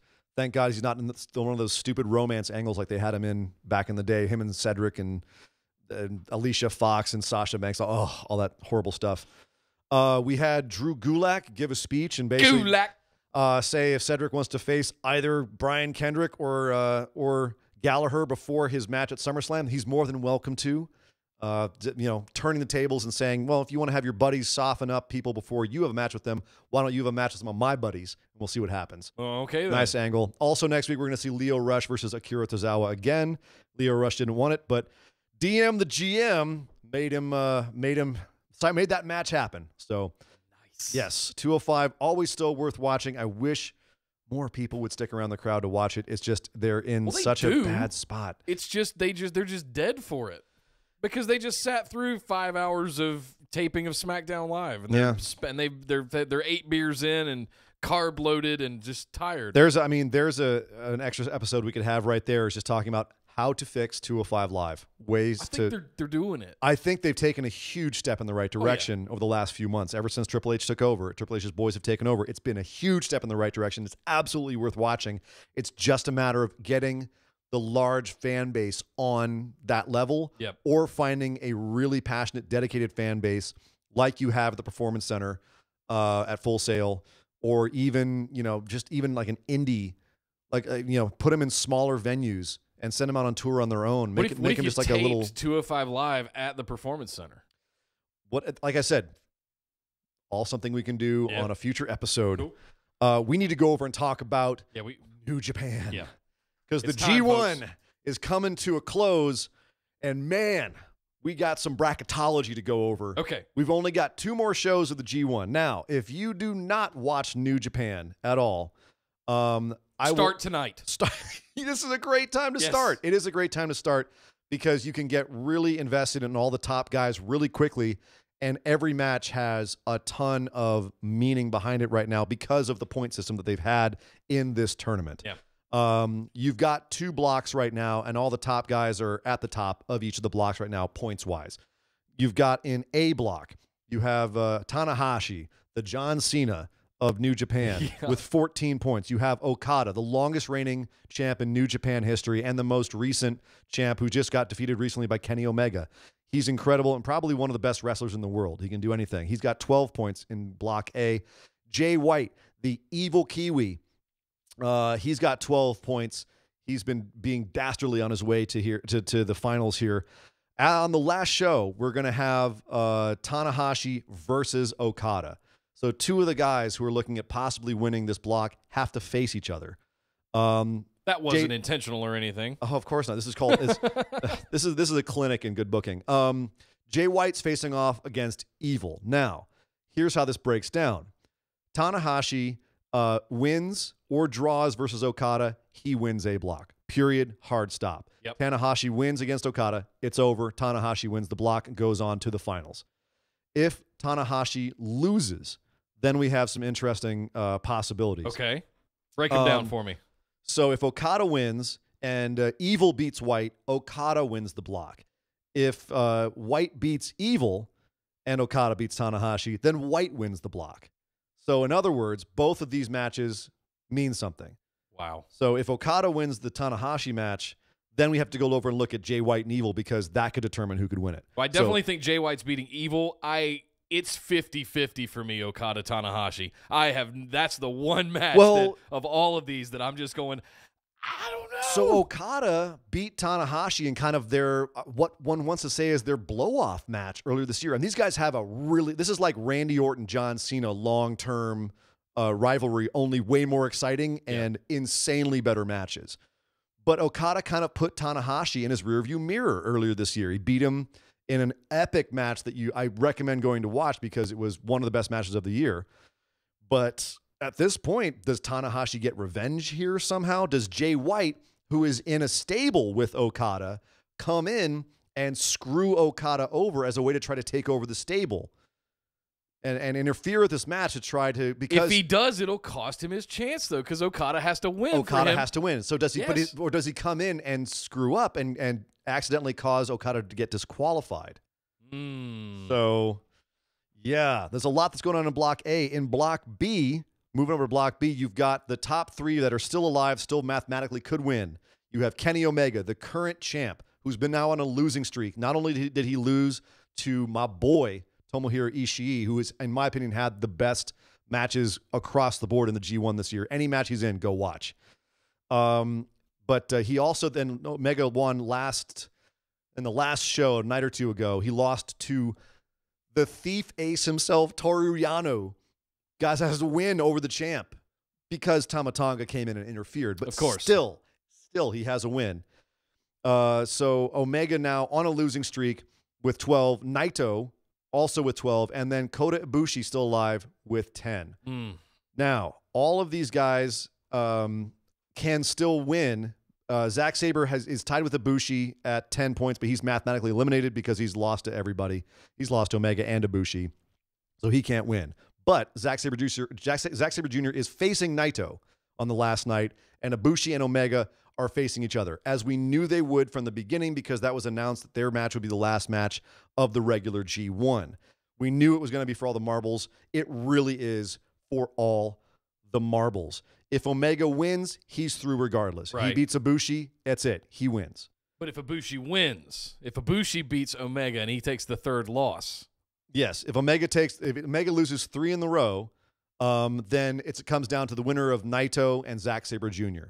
If Naito wins, then Naito is going to go through and win the division, win the bracket. Okay. If Naito wins, if Naito loses, Ibushi wins. So that's here we go again. Both blocks. All right. So give me your fantasy booking of what you predict is going to happen with both blocks and ultimately lead to a championship match. With who? And here's what I think. I think that we're ultimately going to see Omega and Ibushi tie, go to a time limit draw, which would give Omega 13 and Ibushi 11, and then have Naito beat Zack Sabre Jr., which gives him 14 points and the block. And we get Naito and Tanahashi. Omega doesn't lose. Omega doesn't win. But he doesn't have to then give up a championship match because anyone who beats him in the G1 gets a shot at the champion down the road. Right. So Ishii and Toru Yano both have wins over him. They get matches. Toru Yano has a championship match. I'll watch Toru Yano Omega anytime. That's always hilarious. It's a great comedy match every time. But I think because Omega and Ibushi, they're the Golden Lovers. They're a tag team. They're best friends. They're whatever they are. And it's not time for that story to end yet. I don't think so. I don't think it's time for that story at all. I don't think Ibushi needs to get that match at Wrestle Kingdom that you get if you win the G1. Yeah. I don't think that he needs a match against Omega later in the year. I think that would be the most elegant way out of this, is to have them tie and Omega beat Zack Sabre. Naito beat Zack Sabre. Naito's lost to Omega. Naito's lost to Ibushi. He can have those losses and still win B block by doing it that way. Yeah. What do you think's going in A block, though? Man, I have no idea. I think Jay White can sneak it out. I've been on Jay White's belt during the whole tournament. So, I mean, I like what you're doing with B block. I like the idea of potentially having another Naito and Tanahashi amazing match. Yeah. But I still think Jay White's going to beat Evil, and I think Okada's going to overcome Tanahashi, and we're going to see Jay White and Naito. Yeah, I have a feeling Naito's going to take B block, but then, we've seen so much of him versus Okada. We've seen so much of him versus Tanahashi. White, I still think his hit or miss when it comes to his matches, but I would love to see what he could do with versus Naito. So, yeah. Is there any chance Naito wins this again back-to-back G1s? I think it's absolutely possible. I would question them doing it, but I think he needs a little bit more. momentum after the loss to Okada at Wrestle Kingdom and the kind of the year he's had.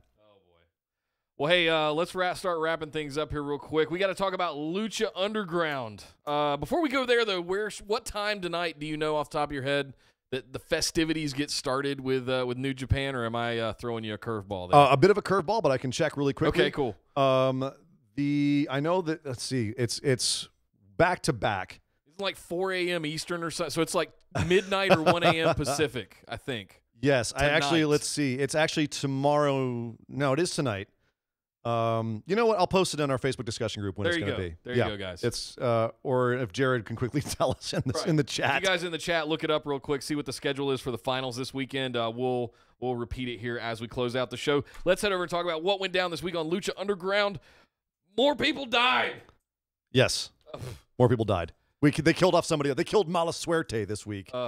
He got sacrificed to Matanza. Which is sad. I do love me some Rabbit Tribe. I hate to see their numbers be dwindled by one. We also had a match. Joey Ryan and Jack Evans had a tag match. It ended up. This was bizarre. So Exolicious ends up getting. He didn't tap out to Jack Evans. He passed out, but he and Joey Ryan had like a little thing. I think Joey Ryan's fallen in love with Exolicious. It was kind of we'll see what happens there. Okay, so the Reptile Tribe, last week they lost Vibora when Taya beheaded him. Well, this week they brought out their newest member. Remember Jeremiah Crane? Yes. Sammy Callahan? Yes. He's a snake now. All right. They turned him into a snake. Oh. He's now Jeremiah Snake. Just go with it. Yep, it's Lucha Underground, man. Just go with it. We had a big old Atomicos match between the Worldwide Underground and the Rabbit Tribe. Aerostar, the newest member of the Worldwide Underground. See him back. Very good to see him back. If the Worldwide Underground won, they got a wish from the Reptile Tribe. If they lost, then they had to give up Johnny Mundo to the Reptile Tribe.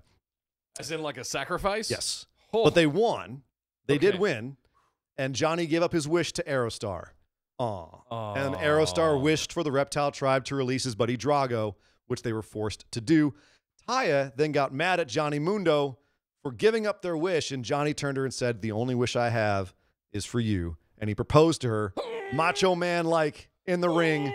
And then they were played off to pomp and circumstance with lots of Macho Man on the show this week. Yes. I loved it. In case you guys weren't aware, Johnny Mundo or John Morrison or Johnny Impact or John Blackcraft. Or one of them John guys. They did have a pretty amazing wedding, just from the pictures that I saw a couple of months ago, month or so ago. So it is real. So good, congratulations to them. We can Morrison, now talk about it, I guess, on the show.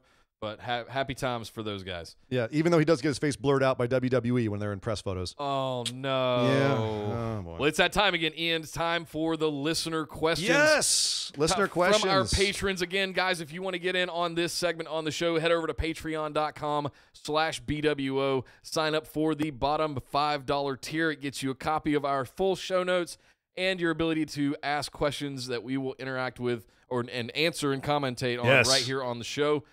This week, Ryan Rugani started us off with, if you had to pick someone to replace Aleister Black in the triple threat, who would it be? Ooh. So if we had to have someone in the triple threat. So he also said in this that so many people are in matches already. It's a good point. A lot of my best options are gone. They're already in matches. I mean, here's the problem. I have a hard time seeing outside of the Gargano-Ciampa feud. Like, I wouldn't want someone in there who just had nothing to do with the feud at all, right? Right. And so that's really tough because I don't feel like it's been kind of on its own little island for so long. And I'm trying to think who's even had anything to do with the feud going back. You know, I mean, the easy pick would be like a Lars Sullivan or something, some bigger guy to cause chaos with these smaller guys. You know, I think if I were going to do this, and I agree with you, it's hard to pick one, but I would reveal who assaulted Aleister, and then as a sort of punishment, have Regal insert him in some kind of handicapped way or something like that. Not that they're ever going to put the belt on him, but it needs to be something that distracts us from what could potentially be the blow-off match between Gargano and Ciampa. Agreed. It's too early for that shit right now. It would. I mean, they'll never do it because it would make no sense. But having a handicap match where Gargano and Ciampa had to team up against somebody, oh god, they don't have enough time to build for that. No, it's too late. So we're going to have it. I would not be surprised if this somehow got disqualified or screwed up or, now that it's not a triple threat, that means triple threat rules don't apply anymore. I can't see them screwing, like making this match screw. This is going to be a long match. I can't see the belt changing hands here. Correct. I think we're going to see, like, they're going to have it be more about Johnny Gargano's descent into madness. However, hopefully that for the is. next 3-4 months. But I definitely think it's going to be a bit of a road bump, speed bump, this match, and it's going to derail the current train of the feud a little bit. Yeah. Who do we got next on the card? We have Tim. Tim asks, when do the women's tag belts get announced? Yes, there's 2 people. It's a tag belt. I understand that, but I wanted to make sure that you're not talking about, are we doing different belts for different brands? Or No, are we crossing over to NXT? The current scuttlebutt is it will be 1 women's tag belts, or 1 set, rather, and they will cross over all brands. NXT, SmackDown, and Raw. That's currently what they're saying it's going to be. Maybe Vanessa obviously, Bourne will have something to do The then. easy answer to this question is sometime between now and Evolution. My suspicion is they will be announced between now and Evolution, and they will be that will be the inaugural match will be at Evolution. Like you will have a match where someone will win them at Evolution. That's my suspicion right now. Gotcha. He also followed up by saying, now that they have all 4 of the horsewomen, how long till they bring them up? Okay, so I'm assuming the MMA horsewomen, not the WWE horsewomen, Correct. NXT horsewomen. Yes. So there are the 2 4 horsewomen stables. You've got the WWE one, which is Sasha Banks, Bayley, Charlotte, and Becky Lynch. And then you have the MMA 4 horsewomen, which is Marina Shafir, Jessamyn Duke, Shayna Baszler, and Ronda Rousey. Now, obviously, Shayna Baszler, currently the NXT champion, women's champion. Ronda Rousey, currently on Monday Night Raw, being a big deal. About to have a title match. Correct. As far as the other 2, they're in the Performance Center right now, officially. They're training. We could see them at any time. I think if they're going to go with the 4 horsewomen angle, they're going to have to get Shayna away from the belt first. Oh, totally. And the question is, do they have them all aligned with Ronda? At what point? I mean, I think 4 horsewomen versus 4 horsewomen. They've teased it before, but I still think it's a ways off. Yeah. Oh, yeah. I think we got to get this whole tag division thing rolling. We got to get some belts introduced. We got to get a lot more stuff kind of under our belt here, so to speak, before we can even get to some kind of fantasy match, dream match like that. Although they could really hotshot it and get it done by Evolution. Just saying. Throwing that out there. That is a possibility. That would be tight. Finally, Rule Sheerans. What's up, Rule? How would you guys fantasy book the Reigns-Lesnar Universal title match and the Strowman-Owens Money in the Bank match? Now, you referenced this earlier. Yes, I said we would come back to this for those of you that have hung on and waited for it. I want to tell the story here where he basically says his final point is, and I'm gonna say the big bullet first, and then I see his secondary follow-up question here. Will SummerSlam end with Owens as champion? Now, this thought hadn't even crossed my mind until about an hour before you got here today. I was literally standing in line at a checkout counter when Rule posted that, and I went, that's totally possible. possible. First time you thought about Kevin Owens becoming the champion at SummerSlam? Yes, that's totally possible. Where you could have Roman Reigns kill his Brock Lesnar demon. That thing is gone. Brock goes off to UFC. We're done. Band-Aid ripped off for about 2 minutes before Kevin Owens comes in and cashes in on a really beaten down Roman Reigns because he had beaten Braun Strowman for the contract stipulation earlier that night. This totally makes sense now. Or Braun Strowman can come in and take out Roman Reigns, a beaten down Roman Reigns. Because here's the thing. Here's what, opinion. Here's what needs to happen at SummerSlam. Brock needs to lose the belt to Roman Reigns. He needs to lose to Roman Reigns. Period. Hard stop. This needs to end. Yep. The Band-Aid has to come off. We've got to put all that equity they've built up with Brock Lesnar over these years onto Roman Reigns, and we've got to move on. But you do not need to have Roman walk out of SummerSlam with the belt to get that equity on Roman. You need to pay off this Brock Lesnar story with him. He doesn't need to have the belt to pay off that story. And you can send that audience home happy. You can have SummerSlam end without a chorus of boos and Roman Reigns standing tall if Braun Strowman or Kevin Owens comes in and cashes in. Yep. And successfully and runs away with the title. You can absolutely have that be the way that SummerSlam ends and again, remember, historically speaking, heels have won at SummerSlam. SummerSlam is the mid-year one where, the mid-year pay-per-view where the bad guys seem to be winning and then the good guys triumph by WrestleMania. So it would not be out of the ordinary for Kevin Owens to steal the belt at SummerSlam. It wouldn't even be out of the ordinary for Braun Strowman to take it. No, I mean, I will be surprised if we walk out of SummerSlam without that contract getting cashed in. I guess that's how I want to leave it. Yep, I agree. That being said, if they do just decide, screw it, Roman's ending the show with the championship belt held high, you know what? That's still better than the alternative, which is Brock Lesnar walks out still Universal Champion. Because if my heart just sunk into my stomach. Right. And that's the thing is, and we've seen this from top to bottom on Twitter, in our Facebook discussion group, in talking to other people who are wrestling fans, and even seeing audience reactions. People are done with this. Yep. They're done. And this, I think that the build they've had from WrestleMania to now, looking back, I think I see what they were trying to go for. They weren't really happy with how the payoff to this feud was going to be at WrestleMania. They didn't feel like Roman was going to get cheered there. Yeah. They didn't feel like it was going to pay off enough. And they've had to add some more elements between then and now to make this coronation, if you will, or the end of this feud make more sense. And frankly, I think that they have successfully done that, to their credit. Yeah. I think that they have absolutely added some more elements to this Roman and Brock feud that makes it's going to be more satisfactory when Roman wins the belt now. No, it won't. Well, I would have been just as happy at WrestleMania if we had been done with Brock Lesnar back then. But I digress. I see your point. From a storytelling perspective, okay? We have gotten so much more value out of that feud than I ever would have expected to have happened over the last probably 3 months, whatever it is. The thing we got with Paul the other night, just wow. We never would have gotten that. Correct. So I am not too terribly upset at the idea that we've had to struggle with this for an extra 90 days. But right. Remember this time last year, we were living through the Jinder Mahal era. It could be worse. It could be worse. It has been worse. People want to complain about Brock and Roman. It could be worse. It really, really could be. I want to remind everybody, SummerSlam, that whole thing's going to happen.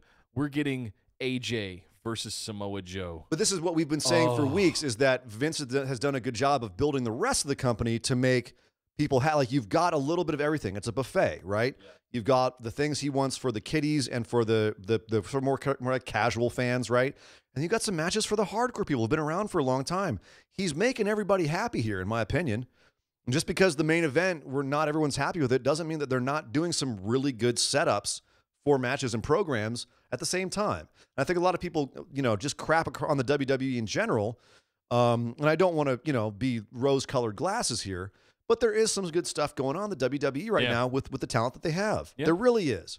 So I just want to put that out there, that just because Brock and Roman might not be your cup of tea, there's plenty of other stuff there to look at that's going to be entertaining. Absolutely.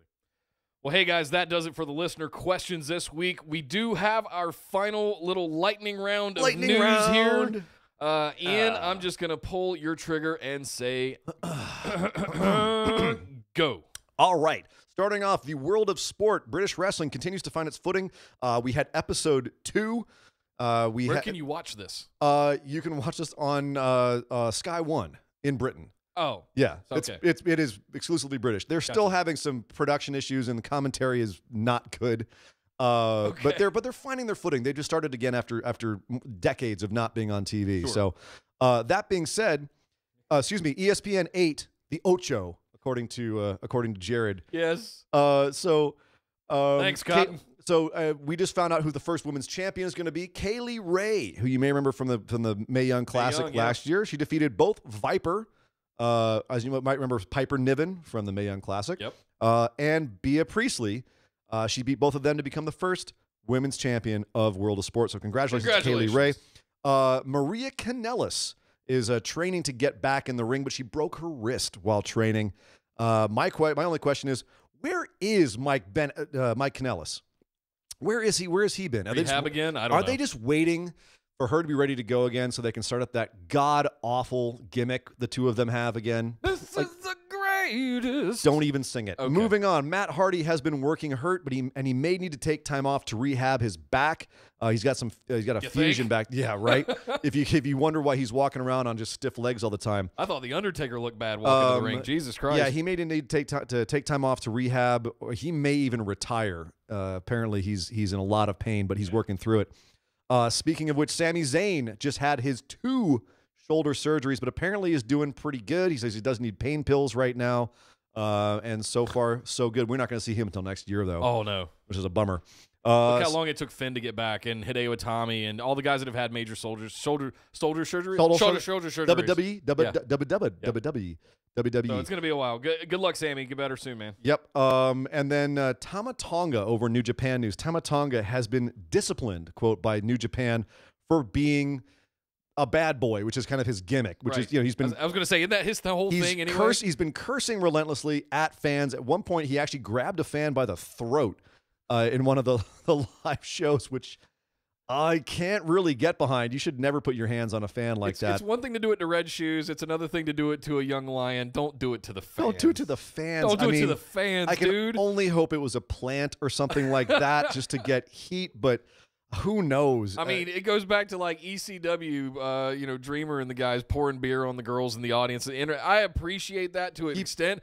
Don't grab them by the throat. Yeah, except throw a beer at him. You know what I mean? Right. Apparently, he posted videos of him on social media littering. What? and he's been in this kind of ongoing feud with Roman Reigns about who the real big dog is. And oh boy. Oh geez. So apparently, New Japan has disciplined him. Of course, they didn't say how they disciplined him or what. But Tama Tonga is being a bad boy. Oh, he's being legendary is what he's being. Mae Young Classic news. So the first round has just been taped the last couple of days. The commentary team has been made official, and I'm extremely excited about this because last year we had JR and Lita, which was not good. Nope. And I love JR and I love Lita, but they were not a good commentary team at all. This year we have a real commentary team. Mauro Ranallo, Beth Phoenix, who I thought was completely satisfactory in the mixed match challenge as a commentator. Sure. And Renee Young. It was a big day for her today. It was a big day for Renee Young. Not only did she get announced as one of the commentators for the Mae Young Classic, she's actually going to be a guest commentator next Raw for the entire show. Yeah, because Coachman has to be out. He's on doing whatever he does. Thank goodness he's gone. Oh, no. So Michael Cole apparently has been pushing for this for some time. Correct. And I guess he finally got the green light to do it. She's perfect for this. Yes. And I just hope that they don't kind of overrun her with like stuff she has to say and just let her talk. She does great on the pre-shows. Yeah. But commentary. She used to be on NXT. Matches, She did NXT for a while as well, and I thought she was very good there as well. But calling matches is different than doing like interviews on panels. It is. And stuff. It's a very different animal. Yeah. But I found that she was green, but really good actually. So I'm looking forward to seeing her do this, and I'm really happy for her as well. Oh, hang on, time out. What? This just in the chat. Actually, they've made a change. Now it's Morrow, who just did the bracket special. And now it's the two ladies and Michael Cole, not Mauro Ranallo. Oh, no. Is it Michael Cole now? Yes. According to what Jared's telling me. Here's the thing, is that I'm not mad at that either. And Michael Cole gets a lot of hate, but he is a genuinely good commentator, especially when Vince is not yelling in his ear. And I've said this before, go back and watch Beast in the East special where he's doing his own commentary. It's fantastic. Yeah. And he's the guy that trains up all the other commentators. He's the head guy for that whole division. So he knows what he's doing. He just has to play a certain part on Monday Night Raw. Right. And I can excuse that as much as it's grating to hear, it's boss time, the big dog, oh my. All that, you know what I mean? I do respect the man. So it's sad that it's not Morrow, but I'm not mad at Michael Cole either. I wonder if I ever get like a terminal illness or whatever and I get to do a Make-A-Wish, I'm going to say that I want to hear whatever goes into the ear from Vince McMahon for one full episode of Raw or something like that. I would love to hear what is going on, or just be that fly on the wall to hear what he has to endure. Oh my God. During 3 hours of taping every Monday. Yeah, that would be fascinating. It'd be fascinating. I would love to find that out one day. And possibly terrifying. Yeah. Moving on, we had, let's see, we had Braun down. Sorry. You had to tape him on there with duct tape. So there was a match. Progress is on tour right now. They were in New York City, their La Boom show. There was apparently a tag match. This is just what I'm hearing. I have not seen this myself. Everyone feel free to go out and find this if you can. Should be on the Progress should be streaming it. There was a match between the champs, the tag champs, CCK, which right now is Kid Lycos. He's wrestling for John Gresham, who's injured, but they're like doing a freebird rule. Right. And LAX, and they apparently had just balls to the wall, one of the best tag matches of the year. Cool. And apparently, yeah, I can't wait to go find this because from what I'm hearing, it was just ridiculously good. So I've got to go try and find that. And good for Progress too, man. I keep hearing more and more about that promotion every week. So I'm happy for those guys. Yep. Amen. And I think they're only going places. They might be part of the WWE network soon because they do have a deal with WWE right now. Do they really? They've been speculating that for a long time, but we will see. All In will be treated as a Ring of Honor pay-per-view. What? Yes. So because of the association with Ring of Honor, they will be treated as a Ring of Honor pay-per-view. You will be able to get it if you're a member of Honor Club, which is Ring of Honor's streaming service, which you can get if you have a Roku or a Fire Stick. Fantastic. Yeah, pretty cool. Yes. Speaking of Ring of Honor, they have that team-up show with Impact at Madison Square Garden. It's being reported by Dave Meltzer of the Wrestling Observer that will be the first $1 million plus gate event for wrestling in the United States that was not promoted by Vince McMahon. Holy smokes. To say it's a big deal is not an understatement. It's a huge deal. And at Madison Square Garden. And it's at Madison Square Garden. Yeah. Holy smokes. Which is one reason why WWE is getting more aggressive with their signings, is because even though there's not really any major competition to them, any competition is seen as too much. And so they're doing as much as they can to try and kill the competition by signing as many indie stars as they can with all of their FUTV money. This week reported that they're now going after Shane Strickland, better known as Killshot from Lucha Underground. Right. As well as was reported last week, they're still making overtures to the Lucha Brothers, Phoenix and Pentagon Jr., who are currently working for Impact. But in news there, the Lucha Brothers have now started telling the indie dates that they've booked in 2019 that they are in question. Anyone who they've booked dates with in 2019, those dates are now, quote, in question. So the Lucha Brothers may be coming to WWE, which would be absolutely bizarre in my world. In my world, I'm really terrified of what they would do with both of their gimmicks. Oh boy, in WWE. Well, hey, real quick, Jared did confirm for us in the chat the new the G1 does start tonight at 5:30 a.m. Eastern time. So tomorrow morning. Tomorrow morning, if you're on the West Coast, 2:30 a.m. Friday. So that's tonight, technically. So when I get off work tonight, when I come home from the bar, watch the G1. Yeah, I'll be able to sit up all night and walk around tomorrow with bags under my eyes. Yeah. That would cost me $100 to take on a plane. I'll be right up there with you. Yeah, it's gonna be hairy. If you have not watched any of the G1, go back and watch a catch up thing on YouTube. But this is the weekend to watch. They do have some good catch up ones on YouTube, like to get you ready to go. The New Japan app it's under $9 a month. Yeah, I think it's a really worthwhile. They have so much good content on there. And the G1 as well. Callis and their commentary is just getting better and better. The more I watch it, the more I enjoy it. Yeah, it's a really good quality product right now. Well, guys, that's it. We survived 2 live episodes. Hey! Holy smokes, we did it again. All right. We're 1 week, about 10 days, technically. Yep. We're about a week away from SummerSlam.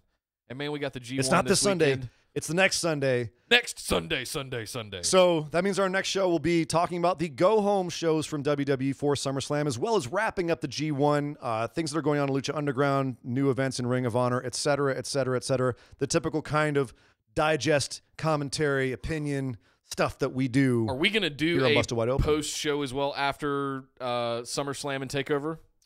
Yeah, absolutely. Okay. Yeah, we'll do a post-show. Live. Yes, we'll do that live. There you go, guys. So that'll be on... let's tentatively Tuesday the 21st. Let's not say now. Okay. Let's not say now. We'll announce officially when our recap show is for SummerSlam and TakeOver. Next week on next week's show, we'll announce when it will be. And then you guys can tune in for that as well. I want to give a shout out to Steven Larson over at the Going in Raw podcast. Thank you very much for mentioning us and touting us on your show this week, and giving us a nod on our first live episode. Good friends of the show. Yes, and fellow SoCal wrestling podcast brothers in arms here. Wonderful wrestling podcast too. Yes, I really cannot overstate that. Going in Raw. They're going to have a vendor booth at All In, not just Starcast Podcasters Row. They went all in. Well, on a vendor booth. They have a bit of a head start on us on 4 or the 5 whole years or so podcasting thing. Yeah. We'll get there. You inspire me.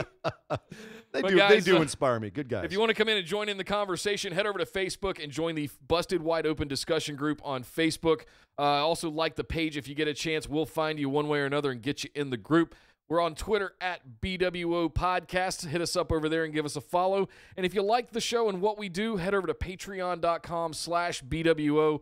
Throw a couple of bucks in the tip jar or check out any of our tiers to get really interactive with the show here. You can just go for $5. $5 you can get in on the show notes every week and ask your listener questions. That's correct. Every single show, including the recaps.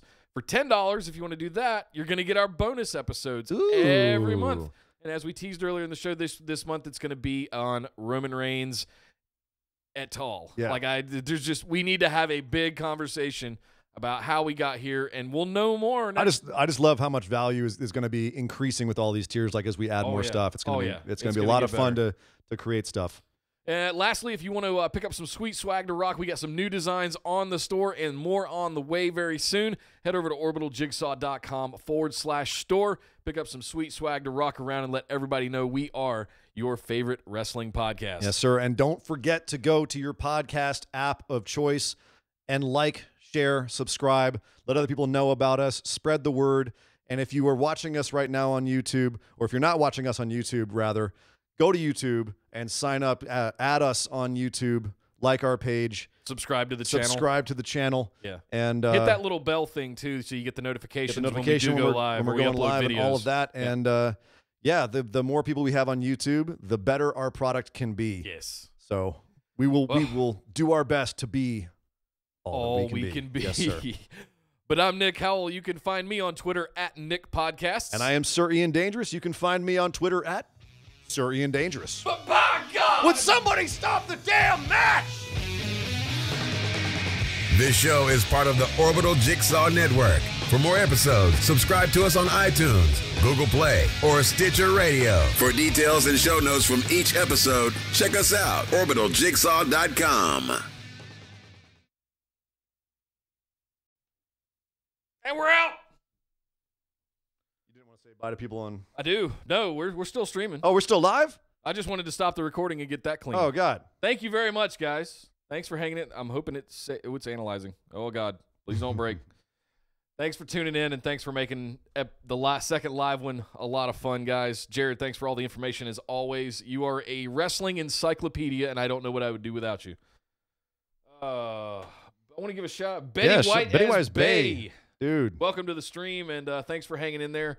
Tama Tonga is the true GOAT. He is. He's been hilarious. He's been having these awful, awful matches in the G1, but I think it's like they're intentionally awful. It's all this interference. Yeah, it's been driving like a bunch of people nuts, but I think it's hilarious. Here's the thing. People like Meltzer and those sort of people, like, they get frustrated when it's not like, quote, real wrestling in the G1. Yeah. I like the fact that they're kind of all over the map. The map right now. You have these incredible hard-hitting matches. You got technical matches, high-flying matches, comedy matches. Yep. You know, interference, screwy finish matches. Toru Yano beating Give Omega. me a little bit of everything. I love it, you know? So I think Tama Tonga is doing the doing the job as the asshole who's just screwing things up for everybody else. Well, guys, again, thanks for hanging out with us. We're going to get out of here. We got some post-show stuff to do, and we'll be right back next week with the Go Home Show every Thursday at 5 p.m. Pacific. Mark your calendars. I got the events in the Facebook group. If you haven't joined the Facebook group yet, make sure you're in there. Yeah. But, yeah. I'm going to go take a shower because I'm soaked. It's a bit balmy in Southern California. It is inside of the devil's butthole right now in this studio. Sorry to be graphic, but it's absolutely true. Well, guys, thanks again. Have a great night, everybody. We'll see you next week.